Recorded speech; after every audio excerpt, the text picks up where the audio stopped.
The Black Business Expo's mission is to raise funds for high school seniors going to college or K-12 entrepreneurs.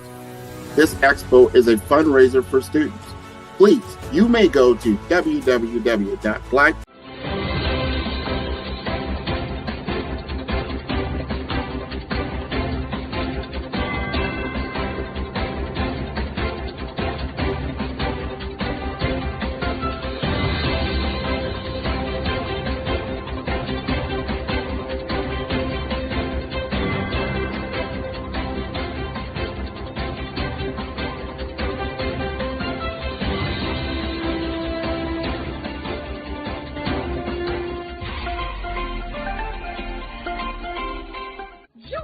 Dr. Eric Kelly III and a host of phenomenal speakers from all around the globe for this 7-day virtual event that you don't want to miss.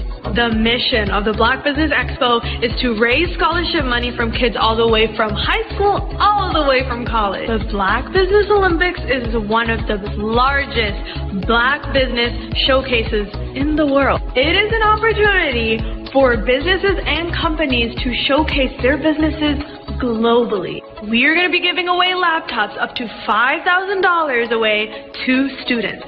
Again, I'm Olivia Appleberry, the founder of 2 Cents Finance and one of the speakers for the expo. I am so excited to see you there. For more info, go to www.blackbusinessexpousa.com or call 919-308-9090 and hope to see you there.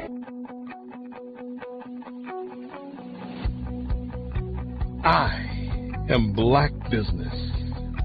From the moment I wake until the time I sleep. Yes, I am Black Business. I am Black Business. Tell me, are you Black Business? I am Black Business. Do you support Black businesses? Listen, I support Black business because I am Black Business. Black Business Expo, one of the largest business showcases in the history of Black business in the world. The world! Sign up today at www.blackbusinessexpousa.com or call 919-308-9090. I am Black Business. I am Black Business. From the moment I wake until the time I sleep, I am Black Business. I am Black Business. Are you Black Business? I am Black Business. Do you support Black businesses? I support Black business because I am Black business.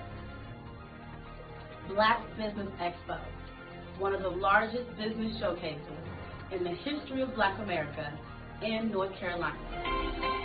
Join Dr. Eric Kelly III and a host of phenomenal speakers from all around the globe for this 7-day virtual event that you don't want to miss. The mission of the Black Business Expo is to raise scholarship money from kids all the way from high school all the way from college. The Black Business Olympics is one of the largest Black business showcases in the world. It is an opportunity for businesses and companies to showcase their businesses globally. We are going to be giving away laptops up to $5,000 away to students. Again, I'm Olivia Appleberry, the founder of 2 Cents Finance and one of the speakers for the expo. I am so excited to see you there. For more info, go to www.blackbusinessexpousa.com or call 919-308-9090 and hope to see you there.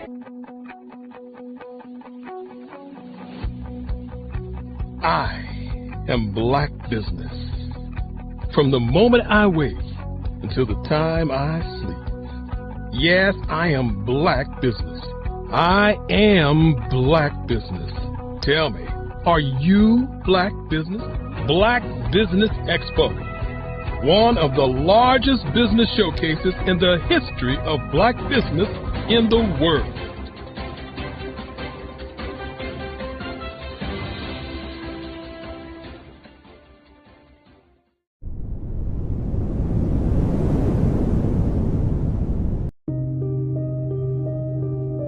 The Black Business Expo is changing my life. This year, they are giving away laptops and even $5,000 in cash to students just like me.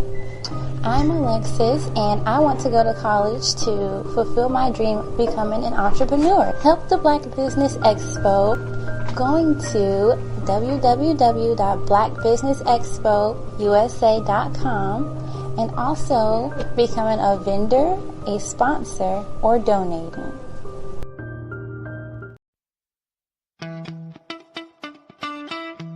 How many times have you been asked to help someone you didn't even know, a student, a business entrepreneur, or did you ever even ask, where did they end up? That business, that friend, that entrepreneur. Well, just maybe they ended up in a gang, bankrupt, homeless, or worse, dead. Maybe they turned to crime, drugs, and alcohol. Did you ever wonder? Did you destroy their dream, or was your life always so easy? At the Black Business Olympics, we started a movement to help students complete. Give them hope and foster success. Help them to leave their dreams of providing laptops, computers, and up to $5,000 in scholarship funds. Today, we ask you to help a student, a business owner, or an entrepreneur to realize their dream by sponsoring them, supporting them, and buying from them. Consider this. With $1.6 trillion in our Black community, we only ask for a small donation for our students, our businesses, and our entrepreneurs. And you can change a life today. So I ask you, what are you going to do? Sit on the sideline and watch our students in high school be losers, miss out on their dream from lack of resources? Or are you going to donate to the movement and change their future and yours as well? Give us a call today at 919-308-9090. Change their life by investing with action to the Black Business Olympic Fund. The Black Business Olympics, one of the largest business showcases of Black business in the history of the world.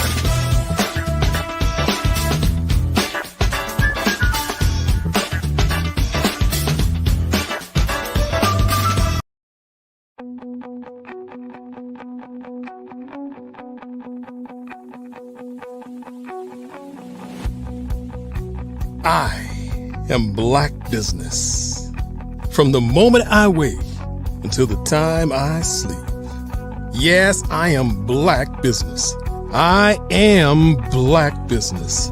Tell me, are you Black business? I am Black business. Do you support Black businesses? Listen, I support Black business because I am Black business.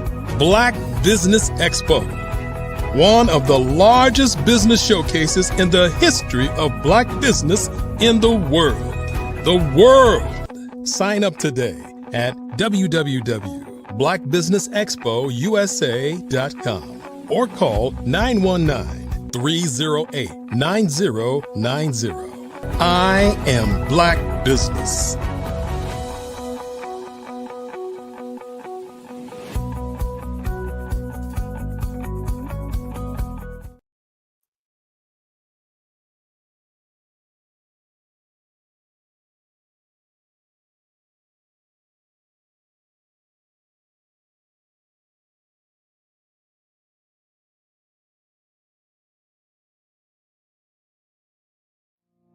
Did you know that approximately 333.34 million businesses exist today, according to a report from 2021. And you may be one of those businesses, or maybe you're not in the business market yet, but you're aspiring to be a business owner. Well, guess what? You're in the right place at the right time. Because let's face it, everything is about timing and opportunity. Hi, my name is Dr. Lotus Richey, and I'm the CEO and founder of the Lotus Richey Coaching and Consulting LLC, along with the Lotus Richey Ignite Show. 15 minutes of success with Dr. Lotus Richey, as well as books to boom your business and bring who you are. And today, I want to bring this amazing message to you about Good day, business owners, entrepreneurs, thought leaders, and corporations. Welcome to the Black Business Network. My name is Margie McLean, and I am your business moderator for this edition of the Black Business Network. The Black Business Network is a 24-hour business network showcasing Black businesses, Black owners, entrepreneurs, and thought leaders worldwide. We have speakers from North Carolina, London, Singapore, Africa, Japan, and cities all over the United States. The Black Business Network is a global community sharing its business knowledge to empower, inspire, and educate businesses about business. Today, we have Ms. Shatur Porte. Shatur Porte is an international speaker, author, and Goldman Sachs 1 million Black woman, Black in Business scholar. As the founder of School Council on Wheels, LLC, she is dedicated to empowering her youth through mental health wellness, student success, and leadership development. With a passion for making a lasting impact, Shatur is transforming the way young minds thrive. I present to you Ms. Portier. Hello. Hello, welcome. How are you? I'm doing well. It is Winning Wednesday, so happy Winning Wednesday. How are you? I'm doing wonderful, and I love that. Winning Wednesday. I'm going to have to use that. My own platform. I'm still in that. I'm just going to let you know. It's okay. So welcome. And Genius is coming, and we'll see you on the other side, but we are already on this side. So can you tell us a little bit about your business and what you do? Well, first, thank you, Black Business Networks, for having me. I'm Shatur Porte from Red Bank, New Jersey. My business, School Counselor on Wheels, is an international consulting company business where we travel the world to be able to impact lives of youth and students all over the world and the professionals and educators who support them. We started off virtual, and now we are mobile, just being able to expand our reach to be able to make sure that students and young people thrive, not only in academics, but through personal development as well. I love that. So can you share something, just share about the name? How do you come up with the name, and what inspired you to even start this business? Yes. So actually, to be fully transparent, School Counselors on Wheels was birthed and came from survival. I've been in mental health for this will be my 20th year, actually. I'm celebrating. And then I've been in education 10 years. And I was working in a school. I was a school counselor, a teacher, then I became an education administrator. And during that time, we were coming out of COVID. It was stressful. And I was really coming to a place where I wanted to grow and expand. And I wanted to be able to do more than just being in one central located space, one district. I wanted to be able to go out and be able to help students all over the world. And at the time, I just felt like in my role, in my position, I came to the end of that role. And I felt like, there was no room for growth.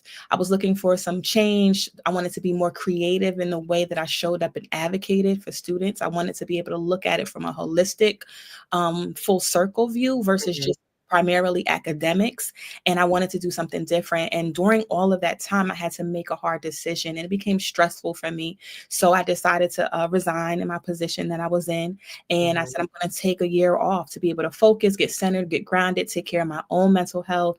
And during that time, a colleague of mine, we brainstormed, and it was really centered around my passion and my passion to be able to connect and work with youth. And through that, it was during the COVID time, and I was still getting calls from students, parents, families, my own colleagues.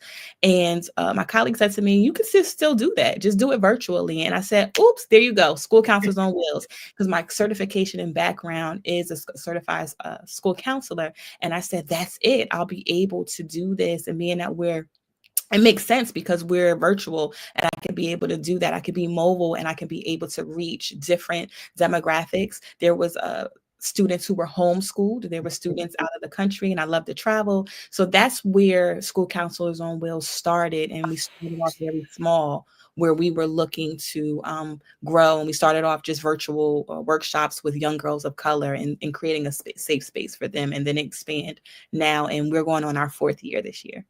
Congratulations. Listen, I'm very open and very happy to see that you stepped out on faith, one.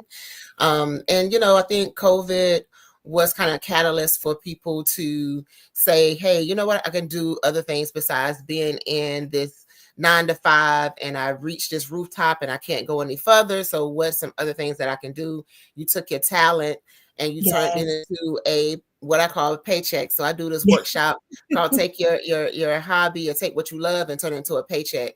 And I actually teach kids how to start their own businesses. So I love the fact that you actually did that. So that is that's very inspiring to me. So, what's your personal experience? How did that shape your passion for youth development and education?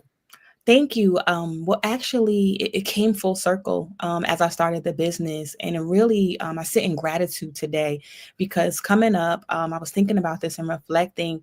Growing up, I didn't have similar programs that growing up. I didn't have programs for young girls for self-love and leadership development. I didn't have programs that focused on college and career readiness. It was just, it was go to work, go to school, and go to church. And that was kind of the mentorships that we had.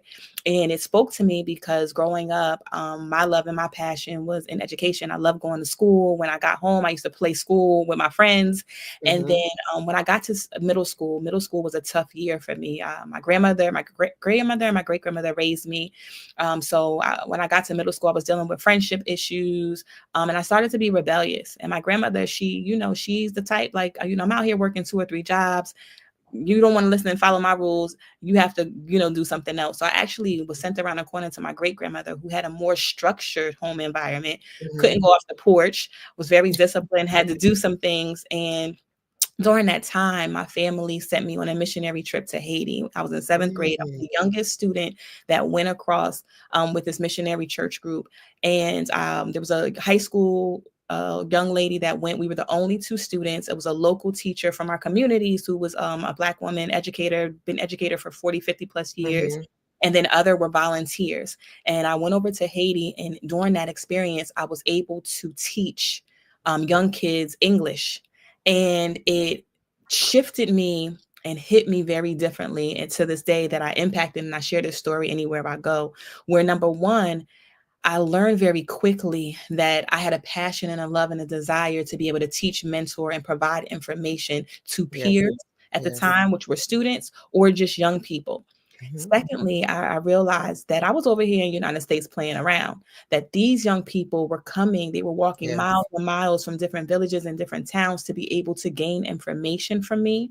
And I was back home not taking it seriously. And I have much more resources, school books, environment, than they do. And I wasn't taking full advantage and being grateful for that experience. So I was able to get humbled very quickly at a young age to be grateful for my experience. So when I came back, it really turned a light bulb in me to do two things, to be able to get serious and focused.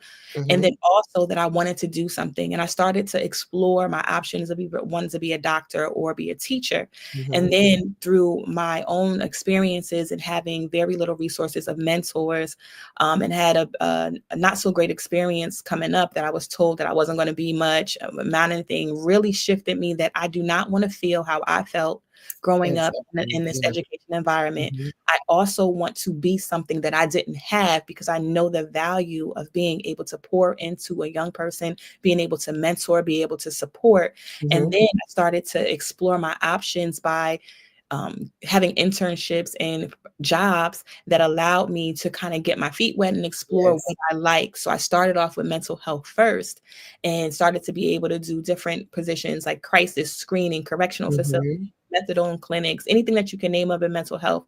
I had the opportunity to work in, and then I got into education, and that really helped give me the entree about exploring my likes and my interests and finding my niche, which my love for was working with youth. But it really started when I went over to Haiti and I started teaching the young people, and also it ignited the traveler in me as well. So now I currently still do that to this day. You know, one of the things that resonated with me is the fact that you actually left here and you saw something different, which inspired you. And I think with our children, that's what they need today.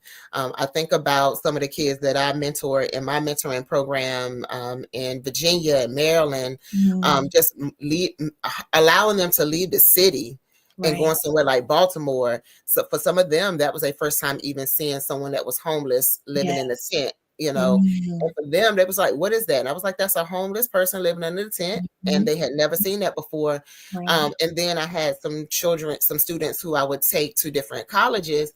And for a young lady to come back and tell me, I didn't think about going to college. My parents didn't go to college until I went on a college tour.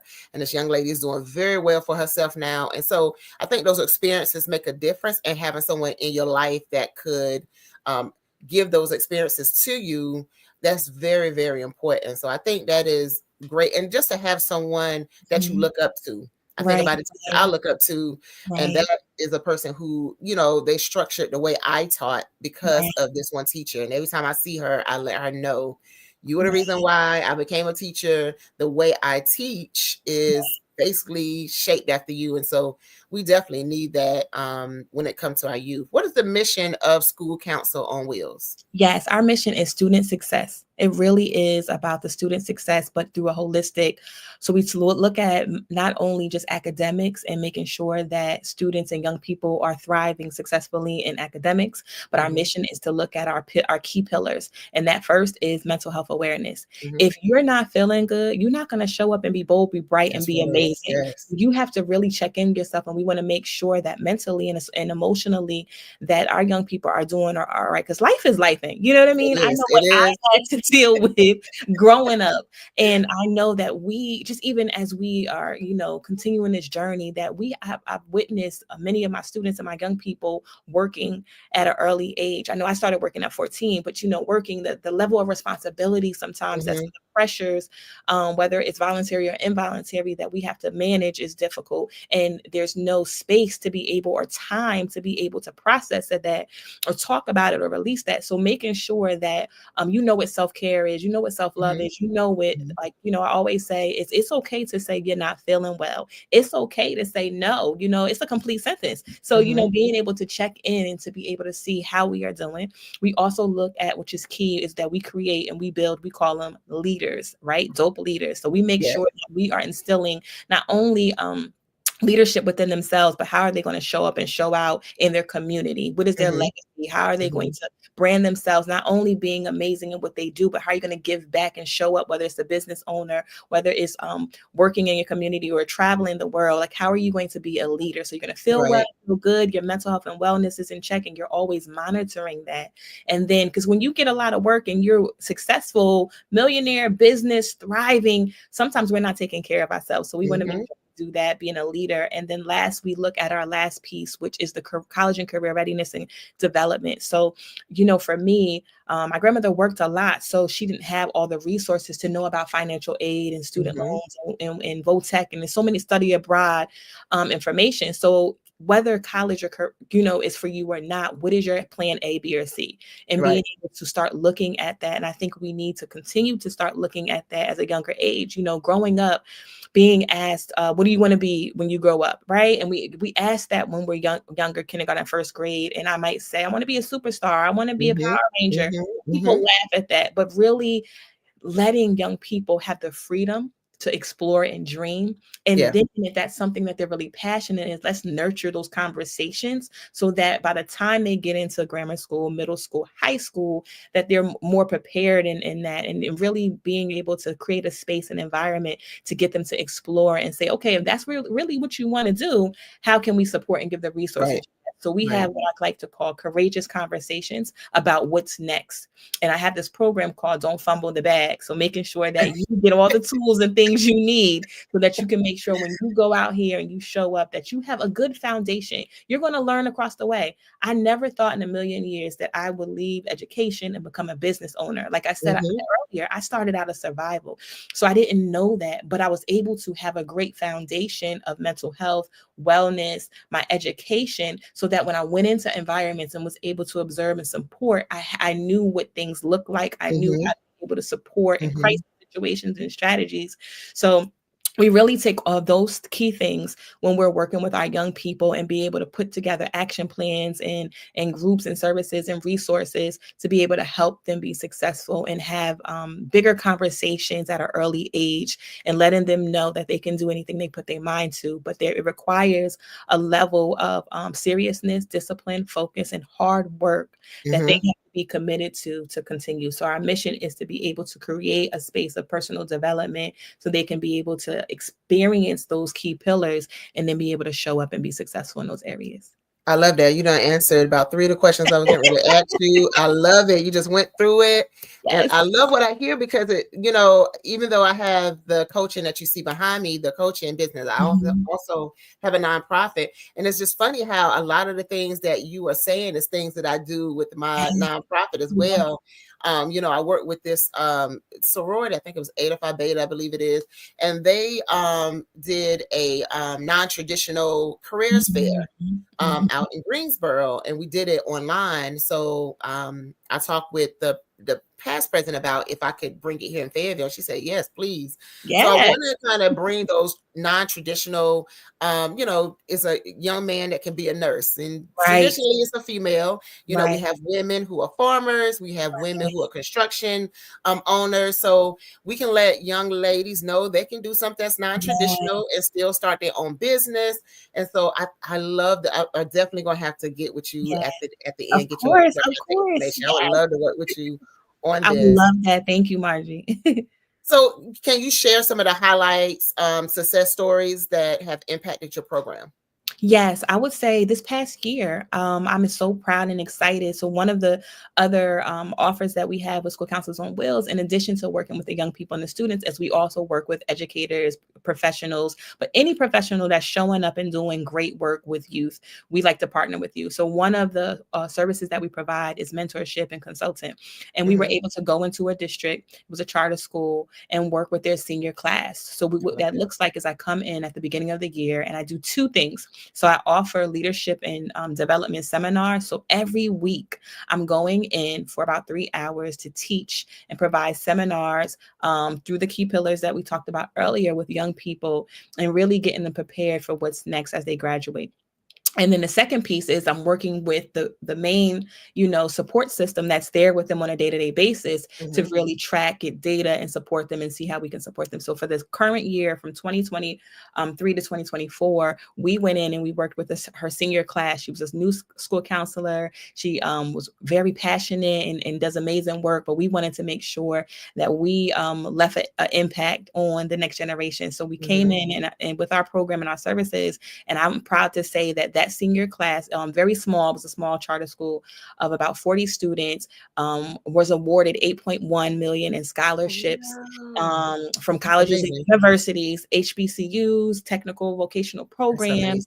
And then we were also to be able to each one of the students was able to get at least 3 or more college acceptances, to universities or programs. One of my favorite success stories is being able to work with students who I've seen them through the different periods of their lives. So seeing them in middle school or elementary school, and going into high school, and now being able to stay connected and being able to get the check-ins through college. And one of the young ladies, she's doing very well. She got 18 or 19 college acceptances. She got almost $1 million in scholarships, doing very well, but also checking back and saying, Miss Forte, you was right. We didn't want to listen then, but it's hard here, so being able to get the testimonies or hearing, I think my favorites, and not that you have favorite, but you love hearing when they come back. But I would say that the key testimonies is really hearing now as they're young adults, and whether they graduated from school or they transitioned, just hearing their testimonies and their stories. I have this young gentleman who, we have a program where in high school, they're able to take and obtain college credits. And he went and did that very well. He left, he graduated high school. He tried community college, and he called me probably about 3 months after he stopped going and said, Ms. Porte, it's not working out. I don't know what I want to do. And he wanted to give up, and we didn't. And I was able to connect him with another program called Empower, and they offer different kind of, vocational, technical, programs. He got into that program, finished it within a couple of months, now has a finance job, 2 jobs. He just moved out on his own. He has his own place. I said, okay. He said, I'm gonna take you to lunch because I'm doing well. I said, okay. So, just really seeing that even though there may be bumps and hurdles, that the key things that we instill, in the young people, that they're doing well and they're able to navigate these challenges on themselves, and being able to come back and say, I'm doing well, and this is what this looks like. And even some that are still trying to figure out, because I know I am sometimes day to day. Yes. Just hearing, I'm big on faith. I'm big on faith and being able to not give up. That's something that I always try to instill in every conversation. Like, I know it didn't work out. I know we're disappointed. I know we're celebrating, but you got to keep having that faith and keep believing. And those are my favorite testimonials and stories. I love the fact that you had to step out on faith and leave the education, because sometimes being in education can kind of limit us. December was my last day in education after 21 years. And I feel like I can do a little bit more not being in the classroom. And I love the fact that you had taken what you experienced in the classroom and in the school system, and now you're taking it further where you want to. Because let's be honest, if you were still in the classroom, you wouldn't be able to do half of the things that you are doing now. You're kind of like limited on what you can do, what you can't do, what you can talk about, what you can't talk about. And so now you are actually really, really making a difference in these children's lives. And just to have the success stories to come back, to know that what you're doing, this is what you was mandated to do, and this was your purpose to do. This is what God gave you to do, and you are moving forward in that purpose. I love it. Margie, I have to be honest with you too. I think, when you're in those roles, you wear so many different hats. So many hats. And a lot of the things that we are hired for, we're not actually doing those duties because we are, just moving and grooving. Some days I felt really robotic. I was just doing that.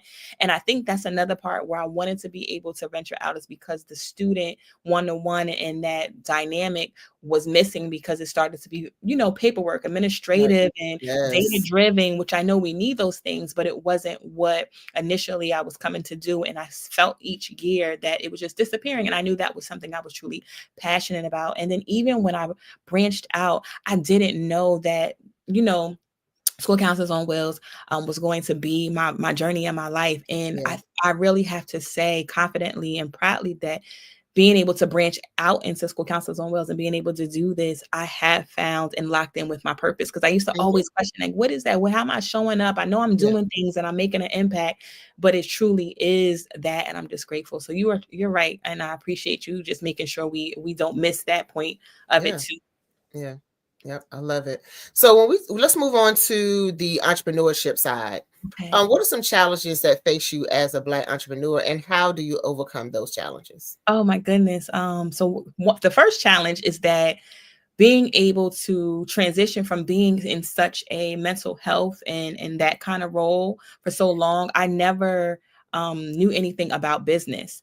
I think in my graduate school studies, one semester, a teacher talked about if you want to open up your private practice, and we went over like some key things with business, but I never took a business class. So I didn't have a business mentor. So I think that was a challenge, being able to, when I was transitioning into this so quickly, because again, I'm a mother. I needed to be able to financially sustain myself. So I'm learning as I go. And I think that was a big challenge, because when you're going as a business, you getting all this information, you have to do this, you have to do this. And for example, you have to register your business, you have to have operations, you have to build a team, you have to do sales, you have to do marketing, you have all of these things, right? The list goes on. And I'm doing or trying to, find my way through all of this all at the same time when you're starting out as the only person in that business. And I think for me, I was, getting frustrated, feeling challenged, feeling like, did I make a mistake? Because I'm feeling like it's just a lot to take on and to deal with. But I had to also realize that I needed to stop trying to adopt that microwave effect and thinking that I started today and by tomorrow I have to make this $1 million and my business is supposed to be, this big known. It takes time and it has to build. And then the things that I'm telling the young people I work with, I needed to look in the mirror and tell myself and remind myself, about how this is going to take some time. So I think learning the business overall and what to do was challenging.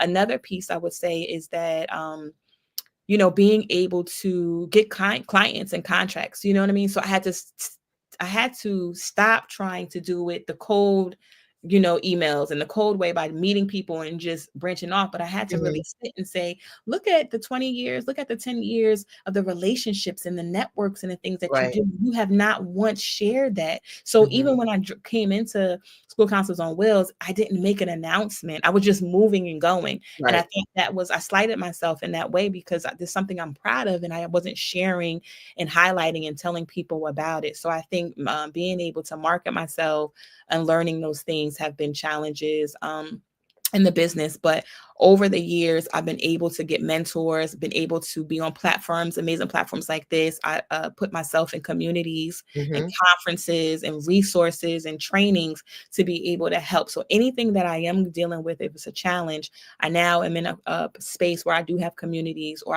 I go and look and find. One of the things that really helped me was this woman in business in my state. They offered free workshops or little to no cost workshops that help new business owners. They want to help business owners, women business owners, and business owners of color who are women to be able to thrive. Because as you know, first year in business, we don't survive. And then by the 5th year, they close down. And I knew I did not want to be a product of that. I didn't want to be a statistic in that statistic. I wanted to be a statistic that no matter how, slow or fast or however I'm moving, I'm still here and I'm learning and growing. So, talk to us about how important is having a business mentor? For me, it was extremely important. And I think I had more than one, and at different seasons and periods of my life. But I also learned now that one of the biggest lessons that I learned is that initially I was just seeking a business mentor. So anybody in business, I was just wanted to get to them, get the information, learn from them. And over the years, I've done that. But over the years, I feel like now I will focus on business mentors who first are in my area of my business, because I think having the different mentors, they're going to see it differently, and their focus and how they mentor you is going to be different. So that's a benefit that I feel like of my experience I got, because I'm able to look at my business from a different perspective and lens from each, which is great. But somebody coming in, it could be overwhelming, it could be frustrating, it could be a lot. But I think I took longer than I should have by finding who I have now as a mentor, a business where they're in education consultant and can really help me start the business from scratch. But being a part of the, Goldman Sachs 1 Million Black Business, that was amazing. And being able, but I learned that after, like, being able, and when you are having a mentor in business, they are someone that has went through the same process. And I feel like you can be transparent, you can be vulnerable, you can be open. And I don't think there's anything that you can say that they haven't seen or can't give you, or they'll direct you. So if you feel like I didn't make any income at this time, they'll be able to support you. If you feel like you need a resource, like sometimes you'll say, I'm struggling with this. They'll say, oh, you can use this program. Right. Or this workshop, or you need to go for government contracting, or you need to do this. Did you think about this? And most of the time, being new in business, we haven't thought about it because we don't have that exposure. So I truly believe, even if you haven't started a business yet, that should be on your first to-do list. Before we start thinking about a name, a website, colors, branding, please find a resource and a business mentor to be able to support you in this journey. And it may not stay the same, and it's okay to find others and have multiple business mentors, but make sure you do have that, even if you're in. And also too, I think what helped is taking a class as well too. So when we have electives, if we're in school and we're taking classes, it is okay to take the one-on-one intro to business class. Even if you're studying medical, because again, I never knew I was going to be in this position. So instead of taking maybe a class that's like, oh, I'm going to take weight training, I'm going to take, something else. And those are all fine and dandy. But I think everyone should take an intro to business class if you have the opportunity to. There's in different states in education and school, there's different requirements. So there's finances is required, or career and college readiness is required. But I would definitely say, whether it's a summer program or some opportunity, to try to make sure that you introduce yourself and immerse yourself in some type of business related professional development or learning experience. One of the things that I can say that helped me when, coming on with the Black Business Network, Dr. Kelly used to do what they call the mastermind class. Yes. We would have business owners come on, and, we would talk about what it would be an issue, or what is a hard journey for us. And then we have other business owners that would kind of give us that advice, kind of like a round table type thing. I love that. I think we need to do more of that with each other. I'm looking at doing something like that with teachers, educators as well, because we have young educators that come in and just don't know what to do. And so for us to give that, those ideas to them, I think that is something that is needed. And we have to not be so afraid to say, hey, I'm failing at this part. Because you don't know it all. I say that all the time. We do not know it all. And you don't need to be with someone who doesn't know anything. You need to be with somebody who knows more, so they can teach you and they help you expand your business. But not only do you listen, you have to do it. You cannot, you have to be a worker. You have to be a doer of what is said, So we have to take those advantages of those different things. For me, one of the things I done was I did became a certified yoga instructor. Wow.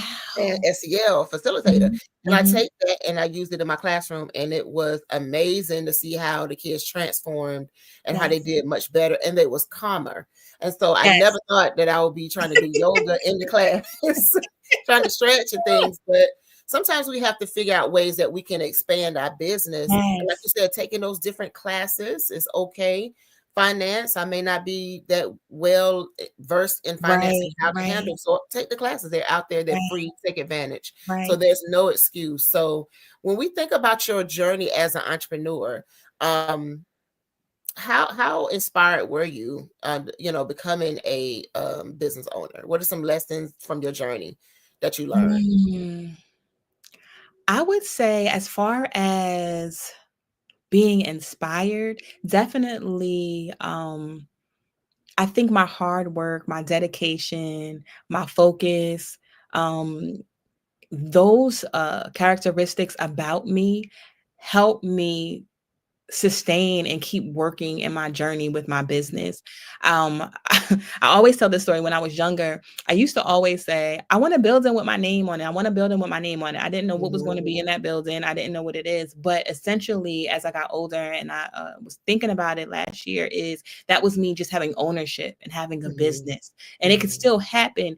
But I think it inspired me just to see, just having something where it's yours and being able to do something that you love. But I think, like I said, I never thought about being here as a business. And now that I'm here, I always say it's hard for me to go back to what I was doing. You know what I mean? But I think just to be able among other business owners to have a solution to problems or to help solve things in the world, and especially for young people, and especially to be among the community and network of a woman who is of a color and has a Black business, and being able to help, and then to be able to help our young people so that they can build legacies.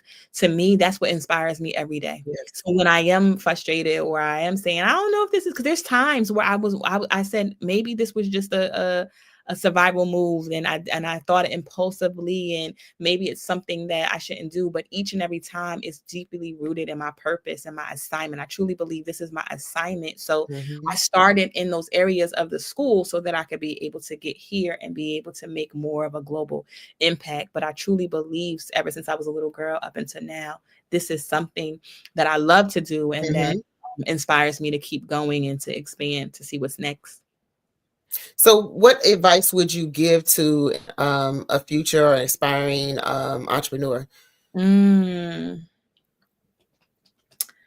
So many, but if I could give one piece of advice that I always share, is two things: to believe in yourself and have faith, no matter what the journey is, how hard it gets. And like you said earlier, to have a mentor, to have a community, even if it's not a bigger community. Sometimes we worry about just have one other person who has expertise and skilled in this, the area that you are looking to do. Because I think sometimes is that we look at people who are doing very, very well, and they may not have done what we're looking to do. So I always tell people is to find community in those who have done what you've done and have been successful for a certain period of time. And then being able to position yourself, whether it's watching a YouTube channel, reaching out, but building community around those positive folks, and being able to have the faith. So I would just say, have faith. It's going to be hard. You're going to have to, work hard, but also finding, community in that area. I think that's very important, to make sure that we find someone who has already done it. Yes. But then when they find someone that already done it, we have to be able to tell the good, the bad, and the ugly side. You can't just tell the good side. Yes, I became this, this overnight. Because what's going to happen is, you tell them the good side, but then when they're starting, they're like, wait a minute, this is not what I thought. And a lot of them fall on the wayside. So you have to be able to tell the good, the bad, and the ugly, so they can say, okay, you're going to see this. Like you said, you're going to start thinking like, is this what I'm supposed to do? And you know what I would say too?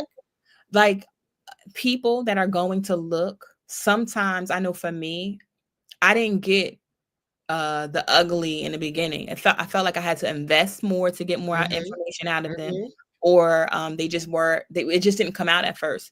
Have your questions. That should be your first meeting with them. So those who are listening and you are going to connect yourself to someone, that should be in your top 5, your top 3. And if you only have 30 seconds, listen, I want to hear about your experience. Can you give me one challenge you had? One good, make sure that's in front of the beginning of your questions to be able to ask, so that you can be able to get something. Because sometimes people have a short time, or you're not able to connect for a long period, or you may only see them once and that's it. So making sure that's a priority question that you're asking for both the good and the bad. So let's talk about, being that you are doing the mental health piece for kids. Let's talk about you. How do you balance being a business owner, a speaker, advocating for youth, trying to have your own life? I don't know if you're married, children. How do you balance work-life balance? I had to learn the hard way. I did have to learn the hard way years ago when I was in mental health and I was working in hospitals and constantly working and working all shifts at all times a day. My health was in jeopardy and I wasn't able to take care of myself as I should. And I realized that I cannot no longer move in this capacity. So one of the things that I had to learn was the first thing was that just because I leave it at work doesn't mean I don't care. I think I was having, guilt, feeling that if I went home and I wasn't still thinking about it, it made me a bad counselor. It made me a bad professional. And that's not the case. I had to train myself and position to myself to be able to close whatever the matter is in a space that I'm comfortable with. And I can always pick up the next time I come in that capacity. And that I also had to make sure I informed or everything. There was a Band-Aid on the situation till the next time I came in that sustained.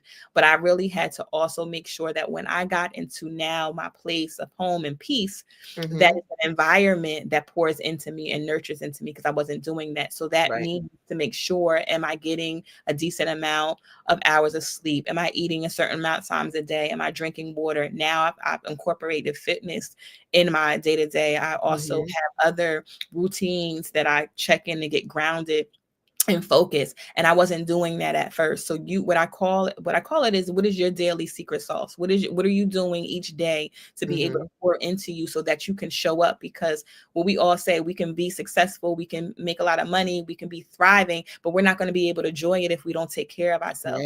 I take trips. I take time off. I have this thing that I do every year. It's called my DND. It's called my Do Not Disturb. So it's my self-care time where I tune out social media.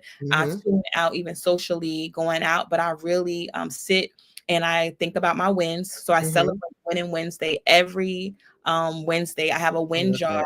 I put posts in it. And throughout the year, I check on it throughout the year. And at the end of the year, I pour all of them on the ground and see my wins and say, girl, you did that. And I pour into myself.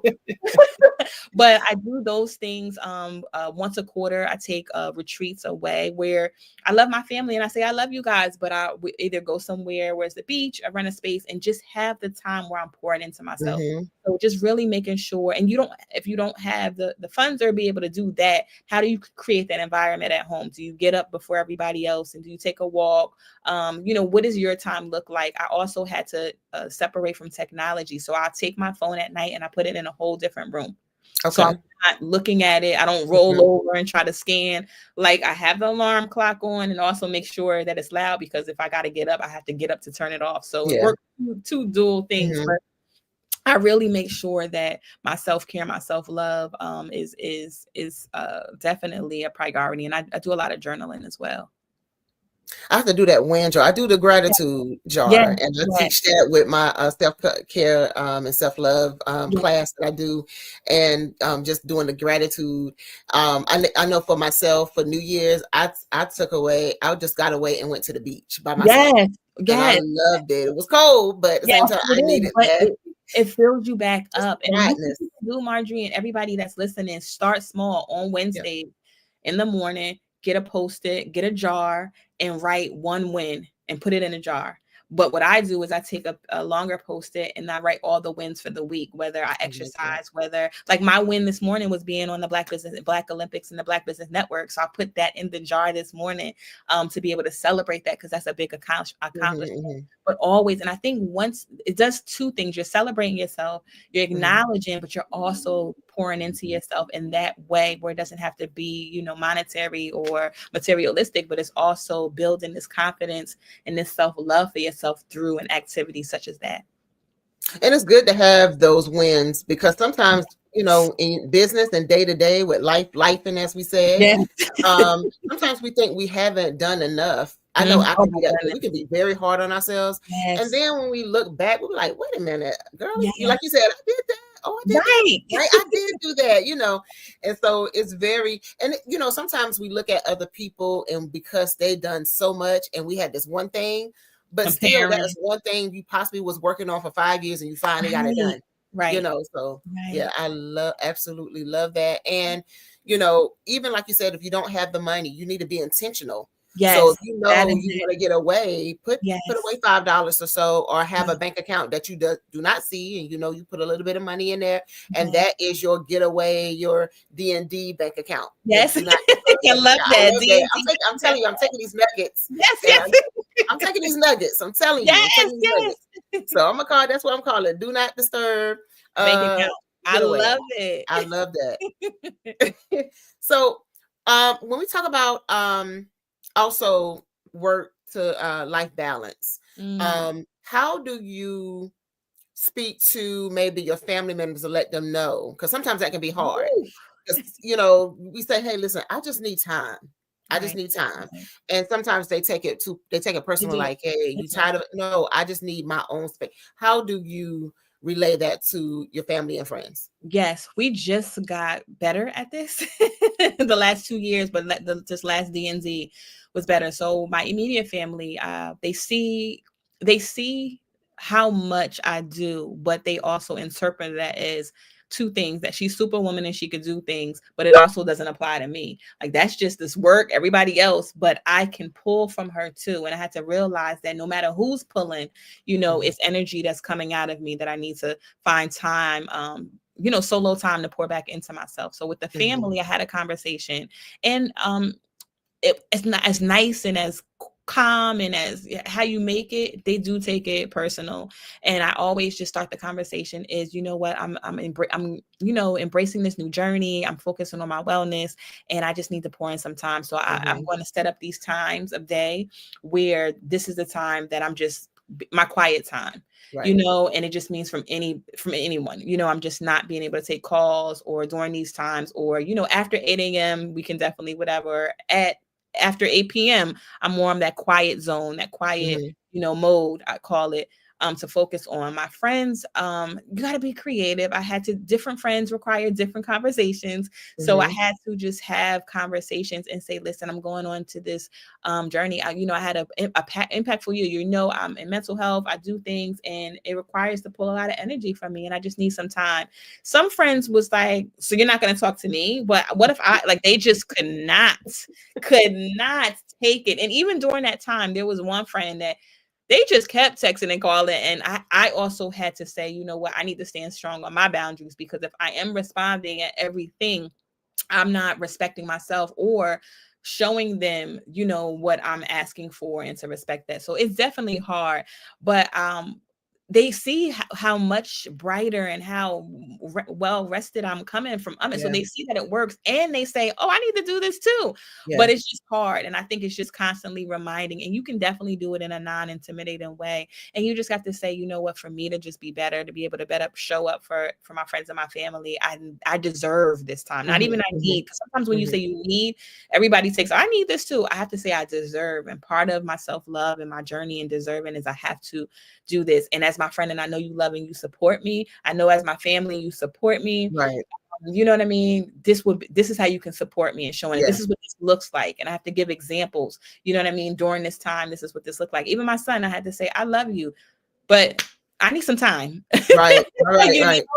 And I also help him model that he deserves that too. Yes. So I always try to do fun. I'm always doing creative ways. So I'll be like, all right, it's 5 o'clock. All right, let's go no quiet mode, so that he's feeling part of the journey and not excluded, that he has his own time as well. So I love how you building that generational, we say generational wealth, generational mental health. Mental health. Love that. That's a different, listen, we can keep going and talking about that by ourselves. When you said that, I was like, oh man, that's a whole different workshop. It's a whole different session, because it's hard. Yes. Because I have a 4-year-old, and for me, my goddaughter, so for me, it was just hard coming from work and all the stresses that you have, and then coming home, and you just need that time. I mean, it got to the point where I just sit in the parking lot for a little bit, or I pick up from daycare. I'll sit in the parking lot. Sometimes I fall asleep. I mean, it had gotten so bad. One of the parents is a police officer, and she came knocking on the door like, "You okay?" So one of the parents, but you just need that time, that quiet time for a little bit, and then go back into mommy mode. So, and Margie, those car sits, come on, everybody that's listening, those car sits, you think you sit for 15 minutes, it's been 2 hours, baby. I needed that. Just, sometimes we don't. And then, whether we know it or not, when we talk about mental health, those stresses from work, you want that time, but then your kids want your time, and then you get a little frustrated with them and they don't understand it. And so for me, I just knew that it was just time for me to move on. So I went and, project that to her, and, I feel a lot better. So one of the things too, Margie, I want to say too, is that I have a book to you guys. It's called I Forgive Myself for Forgiving Myself. I love that. Yep. And it's a self-love journal, and there's a prompt. So one of the prompts that was for the other day said, so it starts off with an affirmation for the reader, and then it's a prompt to help you reflect on it. So the prompt is, I am healthy. And then, the affirmation is, I am healthy. And then the prompt is, I will be mindful in making sure, and you fill in the blank. What are you going to be mindful of? Are you going to be going on, to bed on time, pouring into yourself? And then right after, there is a quote that really, affirms what you just said. So it says, create an invite only space for your life. So don't have everybody have access to you. You need to be able to check, and I call it my inventory checklist, where I'm evaluating people, places, and things, because the same people can't have access. I don't go to the same places I was going to when I was 18 and doing things, and I don't, digest or take in the same things I used to. So I'm not drinking soda and juice anymore, or I'm not, you know what I mean? I don't watch Love and Hip Hop anymore. You know what I mean? I'm watching things. I'm gonna be honest, y'all. I'm not doing the things that I used to do, because I had to create an environment and space that's nurturing for my mental health. Oh man, listen, I could keep going. I was looking for the cue from Dr. Kelly. He haven't given the cue yet, but I'm like, oh my God, I could keep talking to you. We finished it up. So I'm like, I just need your contact information, because I'm actually putting together my next women's conference, which you want to call that Wait to Excel. I may have you to come and be a speaker. I have to get your do that too. I'm a consultant, author, speaker, and I love women empowerment, especially Black women. I posted a couple of my own events by pouring in to you, and that's what the book is based off. I Forgive Myself for Forgetting Myself. And that's what I really speak to, about being able to create this lifestyle that you are making sure you prioritize yourself. So feel free to be able to connect with me. The book you can be able to reach on Amazon, Barnes and Noble, Target, Walmart. I'm on LinkedIn, so Shatira Porte on LinkedIn, and I'm also on Instagram. My business school counselors on Wheels. So feel free to reach out to me if you have any questions. You would love for me to come in and pour into any groups, whether it's students. We work with college students as well. So my target audience I focus mainly on middle school and high school, but I've worked with younger and also older, even students that are in their doctoral programs I'm working with currently now too, just to make sure that they're creating a lifestyle and a space for mental health as they're in their journey. So I would love to be able to support anyone that is looking at their overall mental health wellness, or also just being able to thrive successfully, and showing up, whether it's in your business or just in your life. Either one is important, and we must do that.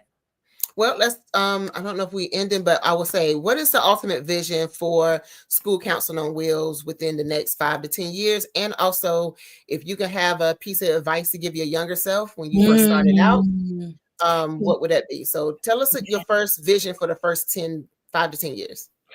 We are still new. We're still growing and expanding. My 5 to 10 year vision is that School Counselors on Wheels is known as one of the top 5 businesses and companies worldwide, internationally, working with students and youth programs. I had the pleasure, I went to Ghana in July with a Women CEO Project. And during that time, I was able to meet wonderful advocates and professionals that work with youth in Ghana. And I was able to be one of their keynote speakers in October for a conference for all over the world, platforms such as this. And my goal is to continue to be able to travel, not just virtually, but be in person. Ultimately, I want to create an international girls program in Africa. I want to be able to go there and be able to do some work with students and women there, and just build some programs, and continue to have a cultural exchange program through US and there. My advice to my younger self, I wrote an open letter. I do that often. Give me just one because we get ready to cut off in a few minutes. Okay? Yep. Open letter to just myself about I am just proud of the woman that you are showing up to be, and you are being the woman that you needed when you were younger.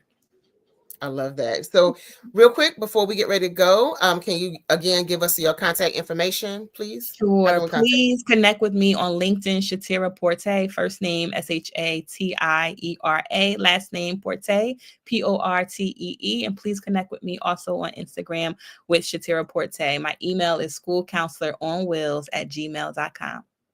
All right. Thank you so much for having you. It was great talking to you. Thank you. It was great, Margie. Thank you for making me feel at home and just spending the day, the early afternoon with me. Jesus comment, and I'll see you on the other side. Thank you. Yes.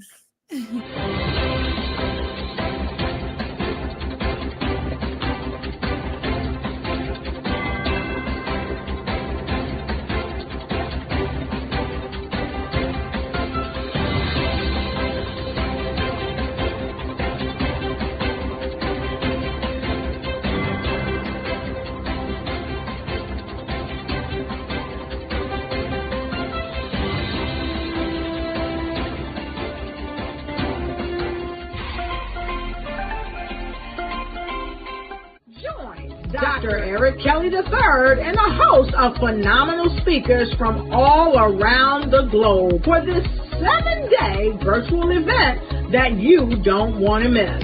The mission of the Black Business Expo is to raise scholarship money from kids all the way from high school, all the way from college. The Black Business Olympics is one of the largest Black business showcases in the world. It is an opportunity for businesses and companies to showcase their businesses globally. We are going to be giving away laptops up to $5,000 away to students.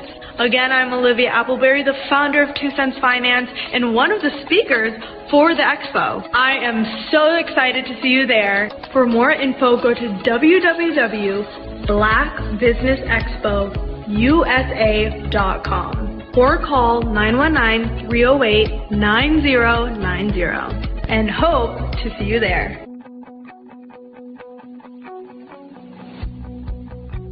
I am Black Business. From the moment I wake until the time I sleep. Yes, I am Black Business. I am Black Business. Tell me, are you Black Business? I am Black Business. Do you support Black businesses? Listen, I support Black business because I am Black Business. Black Business Expo, one of the largest business showcases in the history of Black business in the world. The world! Sign up today at www.blackbusinessexpousa.com or call 919-308-9090. I am Black Business. I am Black Business. From the moment I wake until the time I sleep, I am Black Business. I am Black Business. Are you Black Business? I am Black Business. Do you support Black businesses? I support Black business because I am Black business. Black Business Expo, one of the largest business showcases in the history of Black America in North Carolina. Join Dr. Eric Kelly III and a host of phenomenal speakers from all around the globe for this 7-day virtual event that you don't want to miss. The mission of the Black Business Expo is to raise scholarship money from kids all the way from high school, all the way from college. The Black Business Olympics is one of the largest Black business showcases in the world. It is an opportunity for businesses and companies to showcase their businesses globally. We are going to be giving away laptops up to $5,000 away to students.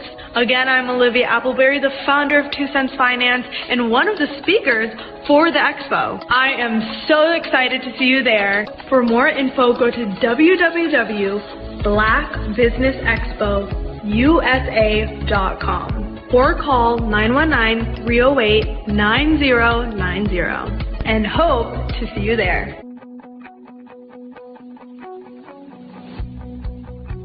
I am Black Business. From the moment I wake until the time I sleep. Yes, I am Black Business. I am Black Business. Tell me, are you Black Business?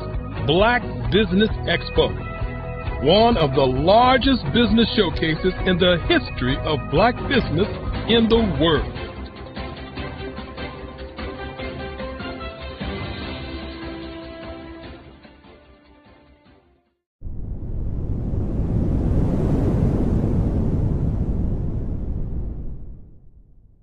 The Black Business Expo's mission is to raise funds for high school seniors going to college or K through 12 entrepreneurs. This expo is a fundraiser for students. Please, you may go to www.blackbusinessexpousa.com to donate to the scholarship fund or use the Cash App at $BBXUSA. Our goal is to give laptops and up to $5,000 to 10 students. Students can register online at www.blackbusinessexpousa.com. Every dollar counts. Please donate to the Black Business Expo USA Scholarship Fund.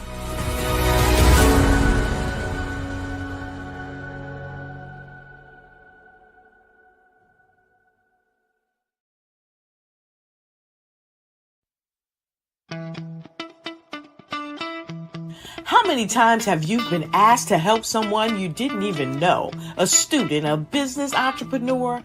Or did you ever even ask, where did they end up? That business, that friend, that entrepreneur.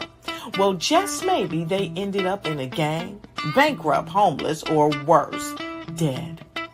Maybe they turned to crime, drugs, and alcohol.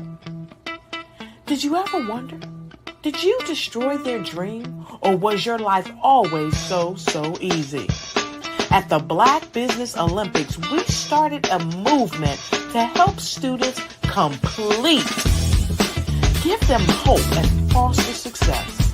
Help them to leave their dreams of providing laptops, computers, and up to $5,000 in scholarship funds. Today, we ask you to help a student, a business owner, or an entrepreneur to realize their dream by sponsoring them, supporting them, and buying from them. Consider this. With $1.6 trillion in our Black community, we only ask for a small donation for our students, our businesses, and our entrepreneurs. And you can change a life today. So I ask you, what are you going to do? Sit on the sideline and watch our students in high school be losers, miss out on their dream from lack of resources? Or are you going to donate to the movement and change their future and yours as well? Give us a call today at 919-308-9090. Change their life by investing with action to the Black Business Olympic Fund. The Black Business Olympics, one of the largest business showcases of Black business in the history of the world.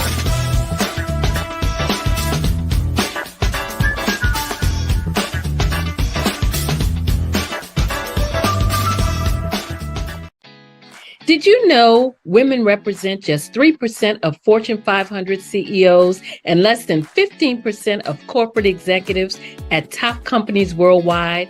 Have you wondered what the secrets are to getting into the top ranks, whether in the private or public sector? Do you want to figure out how to stop being held back in your career or passed over for promotion? Then you're in the right place. Hi, I'm Dr. Madeline Ann Lewis, President and CEO of the Executive Women's Success Institute. I have decades of experience in the military, the federal government, and corporate America.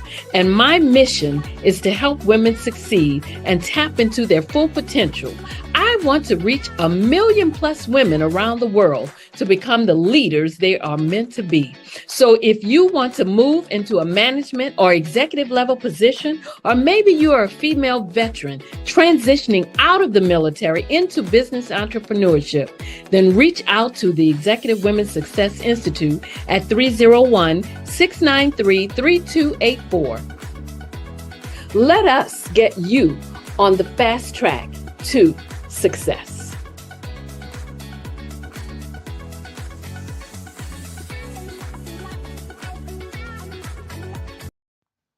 Genius is common, and my genius is nutritional strategy. I am Shawnee Smith, the owner and creator of Can Do Spice. Can Do Spice was created because I knew that adding herbal and mineral supplements to my diet did not have to be boring. In fact, because I'm a food enthusiast, I knew I could create something flavorful and explosive that also had the benefit of adding herbal supplements such as sea moss, bladderwrack, burdock root, and black seed, just to name a few. I invite you to take this journey with me where we come together and take control of our nutritional health. It is my way of sharing my genius, the gift of flavor and the healing power of herbs to the world. What is your genius?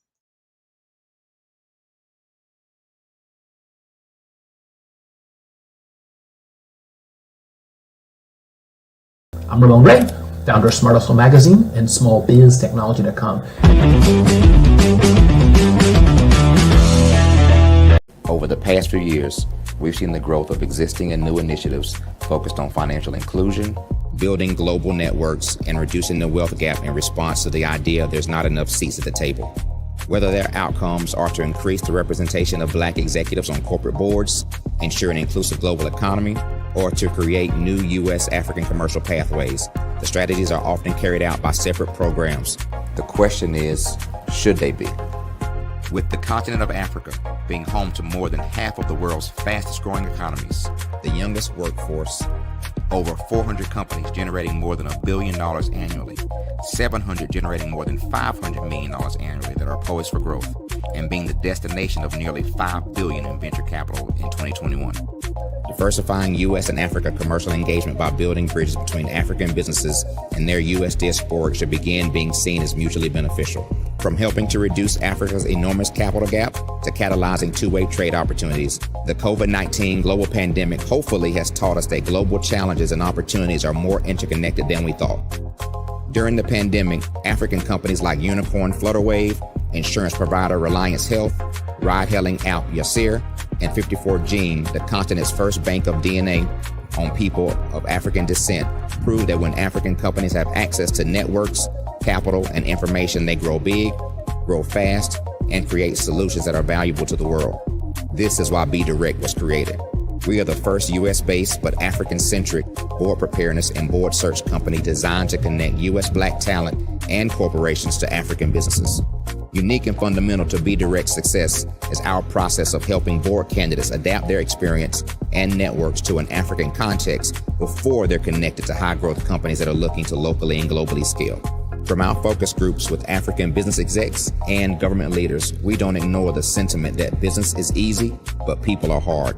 Having a pool of board candidates with hard-to-access networks and extensive experience across the business life cycle, including successfully raising capital, is table stakes for an initiative like this. So yes, we have that. But corporate or entrepreneurial success in the U.S. does not guarantee success in Africa.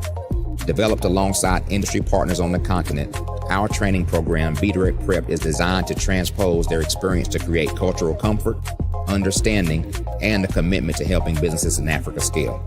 Our board governance sessions are African, continental, and country specific, integrated with cultural awareness and dexterity training. Masterclasses led by African industry execs and mentoring and coaching from African continental-based facilitators. But even more unique to Be Direct Prep, we cap off our training program with an immersion trip to help candidates that have not been to Africa before see and feel Africa's complexity and opportunity from African soil. We all know traditional network-based board placement has historically left a lot of us out of ever really being in the paid board pipeline. Our strategy supports the work of many great organizations that are successfully filling seats at U.S. board tables by creating more tables for those that are still left on the sideline. It's time to start seeing the role and value of U.S. Black talent and businesses on the continent of Africa differently. Old perceptions and habits limit economic inclusion. Let's transition Black talent and the African businesses they will support from the periphery of the global economy to its core. Living in a global lockdown, we all know now how fast local and global economies can change, and see the value of having businesses that hire, strengthen local value chains, and even grow globally. Status quo in any form holds back progress. We must democratize U.S.-Africa commercial engagement by socially and economically connecting cultures that have long been disconnected. It's time for Africa's U.S. diaspora to redefine their global value by helping African businesses scale continentally and globally.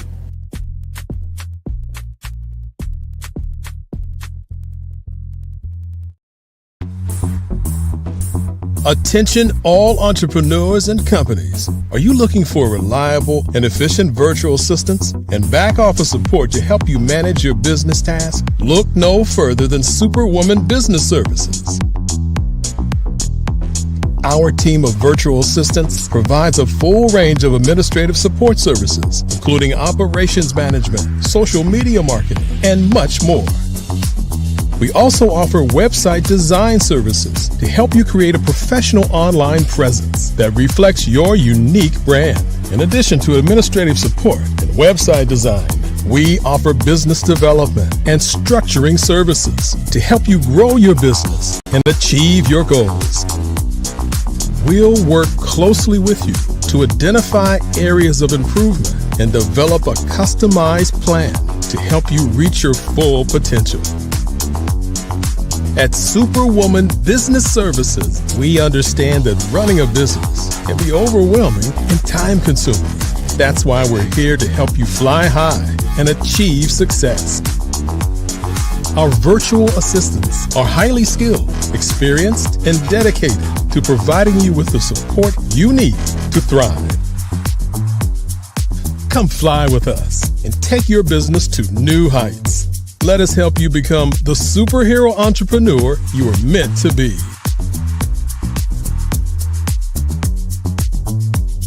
Contact Superwoman Business Services today to learn more about our back office support services.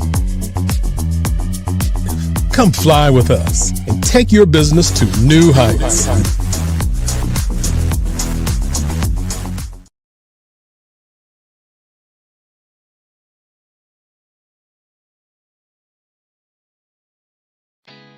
Did you know women represent just 3% of Fortune 500 CEOs and less than 15% of corporate executives at top companies worldwide? Have you wondered what the secrets are to getting into the top ranks, whether in the private or public sector? Do you want to figure out how to stop being held back in your career or passed over for promotion? Then you're in the right place. Hi, I'm Dr. Madeline Ann Lewis, President and CEO of the Executive Women's Success Institute. I have decades of experience in the military, the federal government, and corporate America, and my mission is to help women succeed and tap into their full potential. I want to reach 1 million plus women around the world to become the leaders they are meant to be. So if you want to move into a management or executive level position, or maybe you are a female veteran transitioning out of the military into business entrepreneurship, then reach out to the Executive Women's Success Institute at 301-693-3284. Let us get you on the fast track to success.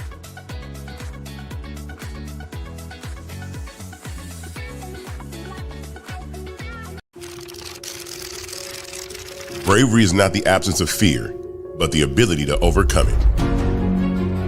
We stand for those who defy suppression, who speak out, and those who walk the road less traveled.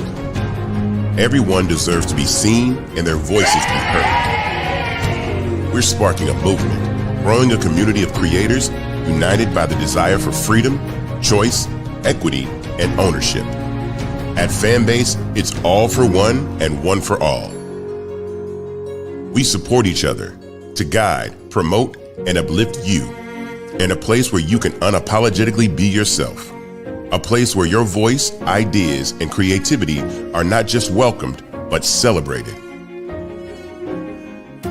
We are Black founded, minority funded, and supported by a diverse, inclusive, powerful community that believes in the strength of authenticity and individual choice. Regardless of success or background, we welcome you, the marginalized, the underappreciated, the successful, the superstar. We're for all who seek a space to express themselves freely, where they are rewarded for being their authentic, true self. We transcend labels because only we have the right to define ourselves. We are built for the brave, the culture, the creators, and for the future where everyone has a power to shape their own destiny, where all are empowered, voices are amplified, and freedom is embraced. For the first time, you have a chance to own the platform you helped make popular. It's a revolution, a movement in how we connect, create, and share. Everyone is a creator, and everyone has a fan base. Here, you can be you without limits.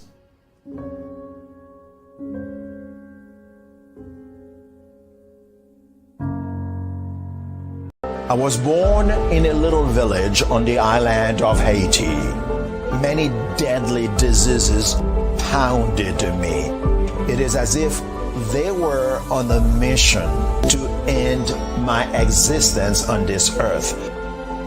I refused to give up. In 1983, I left Haiti and came to the United States of America. And I came with $5, 2 shirts. I didn't speak any English. I came to Atlanta. I got a job. I was a doorman. I was a doorman with a dream. What I used to come on stage. I'd rehearse this moment that I'm standing in front of you. That's the power of a dream.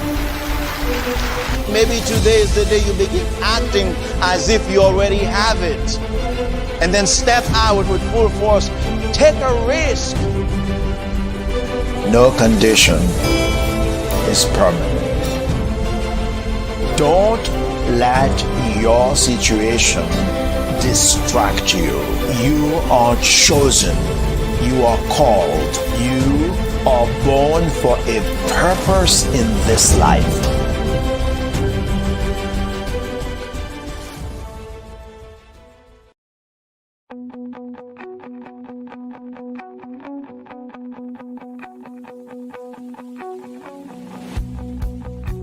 I am Black Business.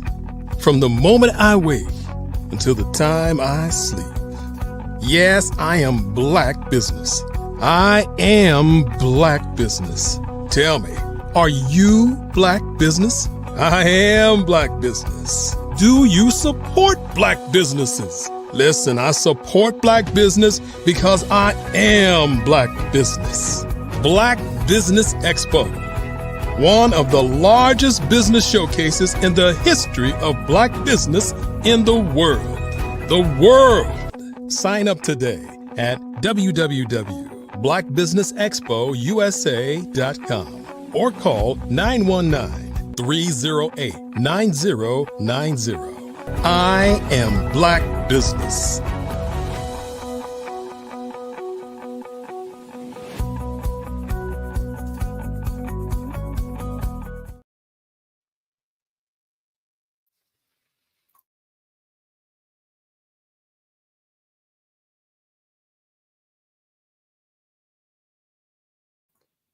Good afternoon.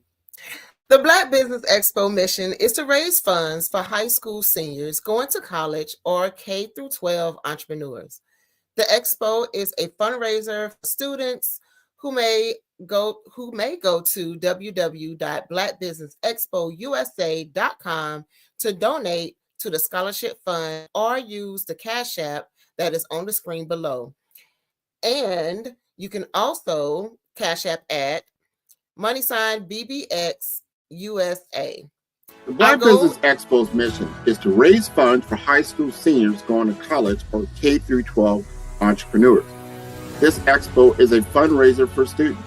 Please, you may go to www.blackbusinessexpousa.com to donate to the scholarship fund or use the Cash App at $BBX USA.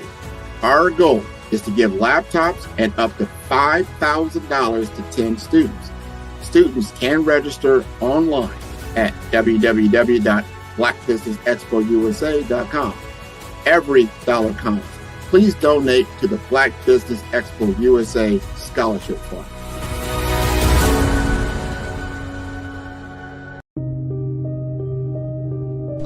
The Black Business Expo is changing my life. This year, they are giving away laptops and even $5,000 in cash to students just like me.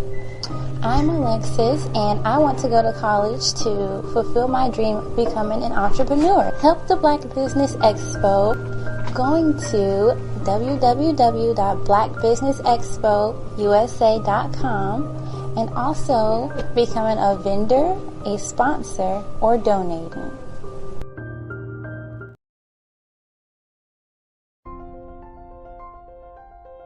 What if you could build your own city? A place where every child can find nurturing people to help them achieve their full potential. A place where every adult can access job training support. Where health education is abundant. Where social justice ruled the land. A place without limitations. Welcome. You have arrived at STEM City USA. It is what every city should be. A safe and trusted community where you find people and resources to help you become everything you are and beyond. STEM City is unlike anything you have ever experienced. It is a digital twin of the world around you, only better. STEM City is about energy and soul renewal. It is more than a digital world. You can almost feel the power of live cultural events, music, and theater. STEM City promises a better future for children with caring mentors and hands-on activities with dedicated tutors to support our youth. STEM City is your passport to a healthy lifestyle with weekly events addressing our community's many issues. STEM City is your financial well-being with helpful information on wealth management, career advancement, job training, and so much more. STEM City is the community you deserve. It is the city where your dreams can come true. STEM City USA, a place in the sky that is accessible to all who reach for the stars.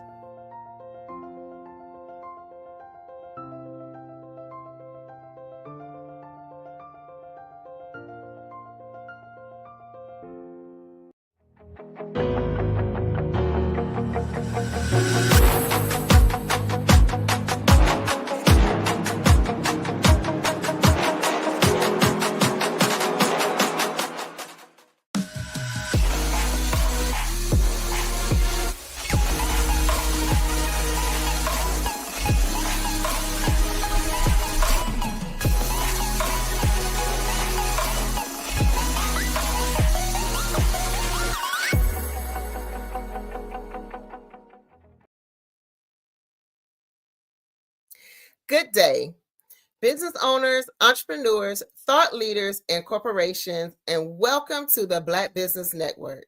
My name is Margie McLean. I am the business moderator for this edition of the Black Business Network.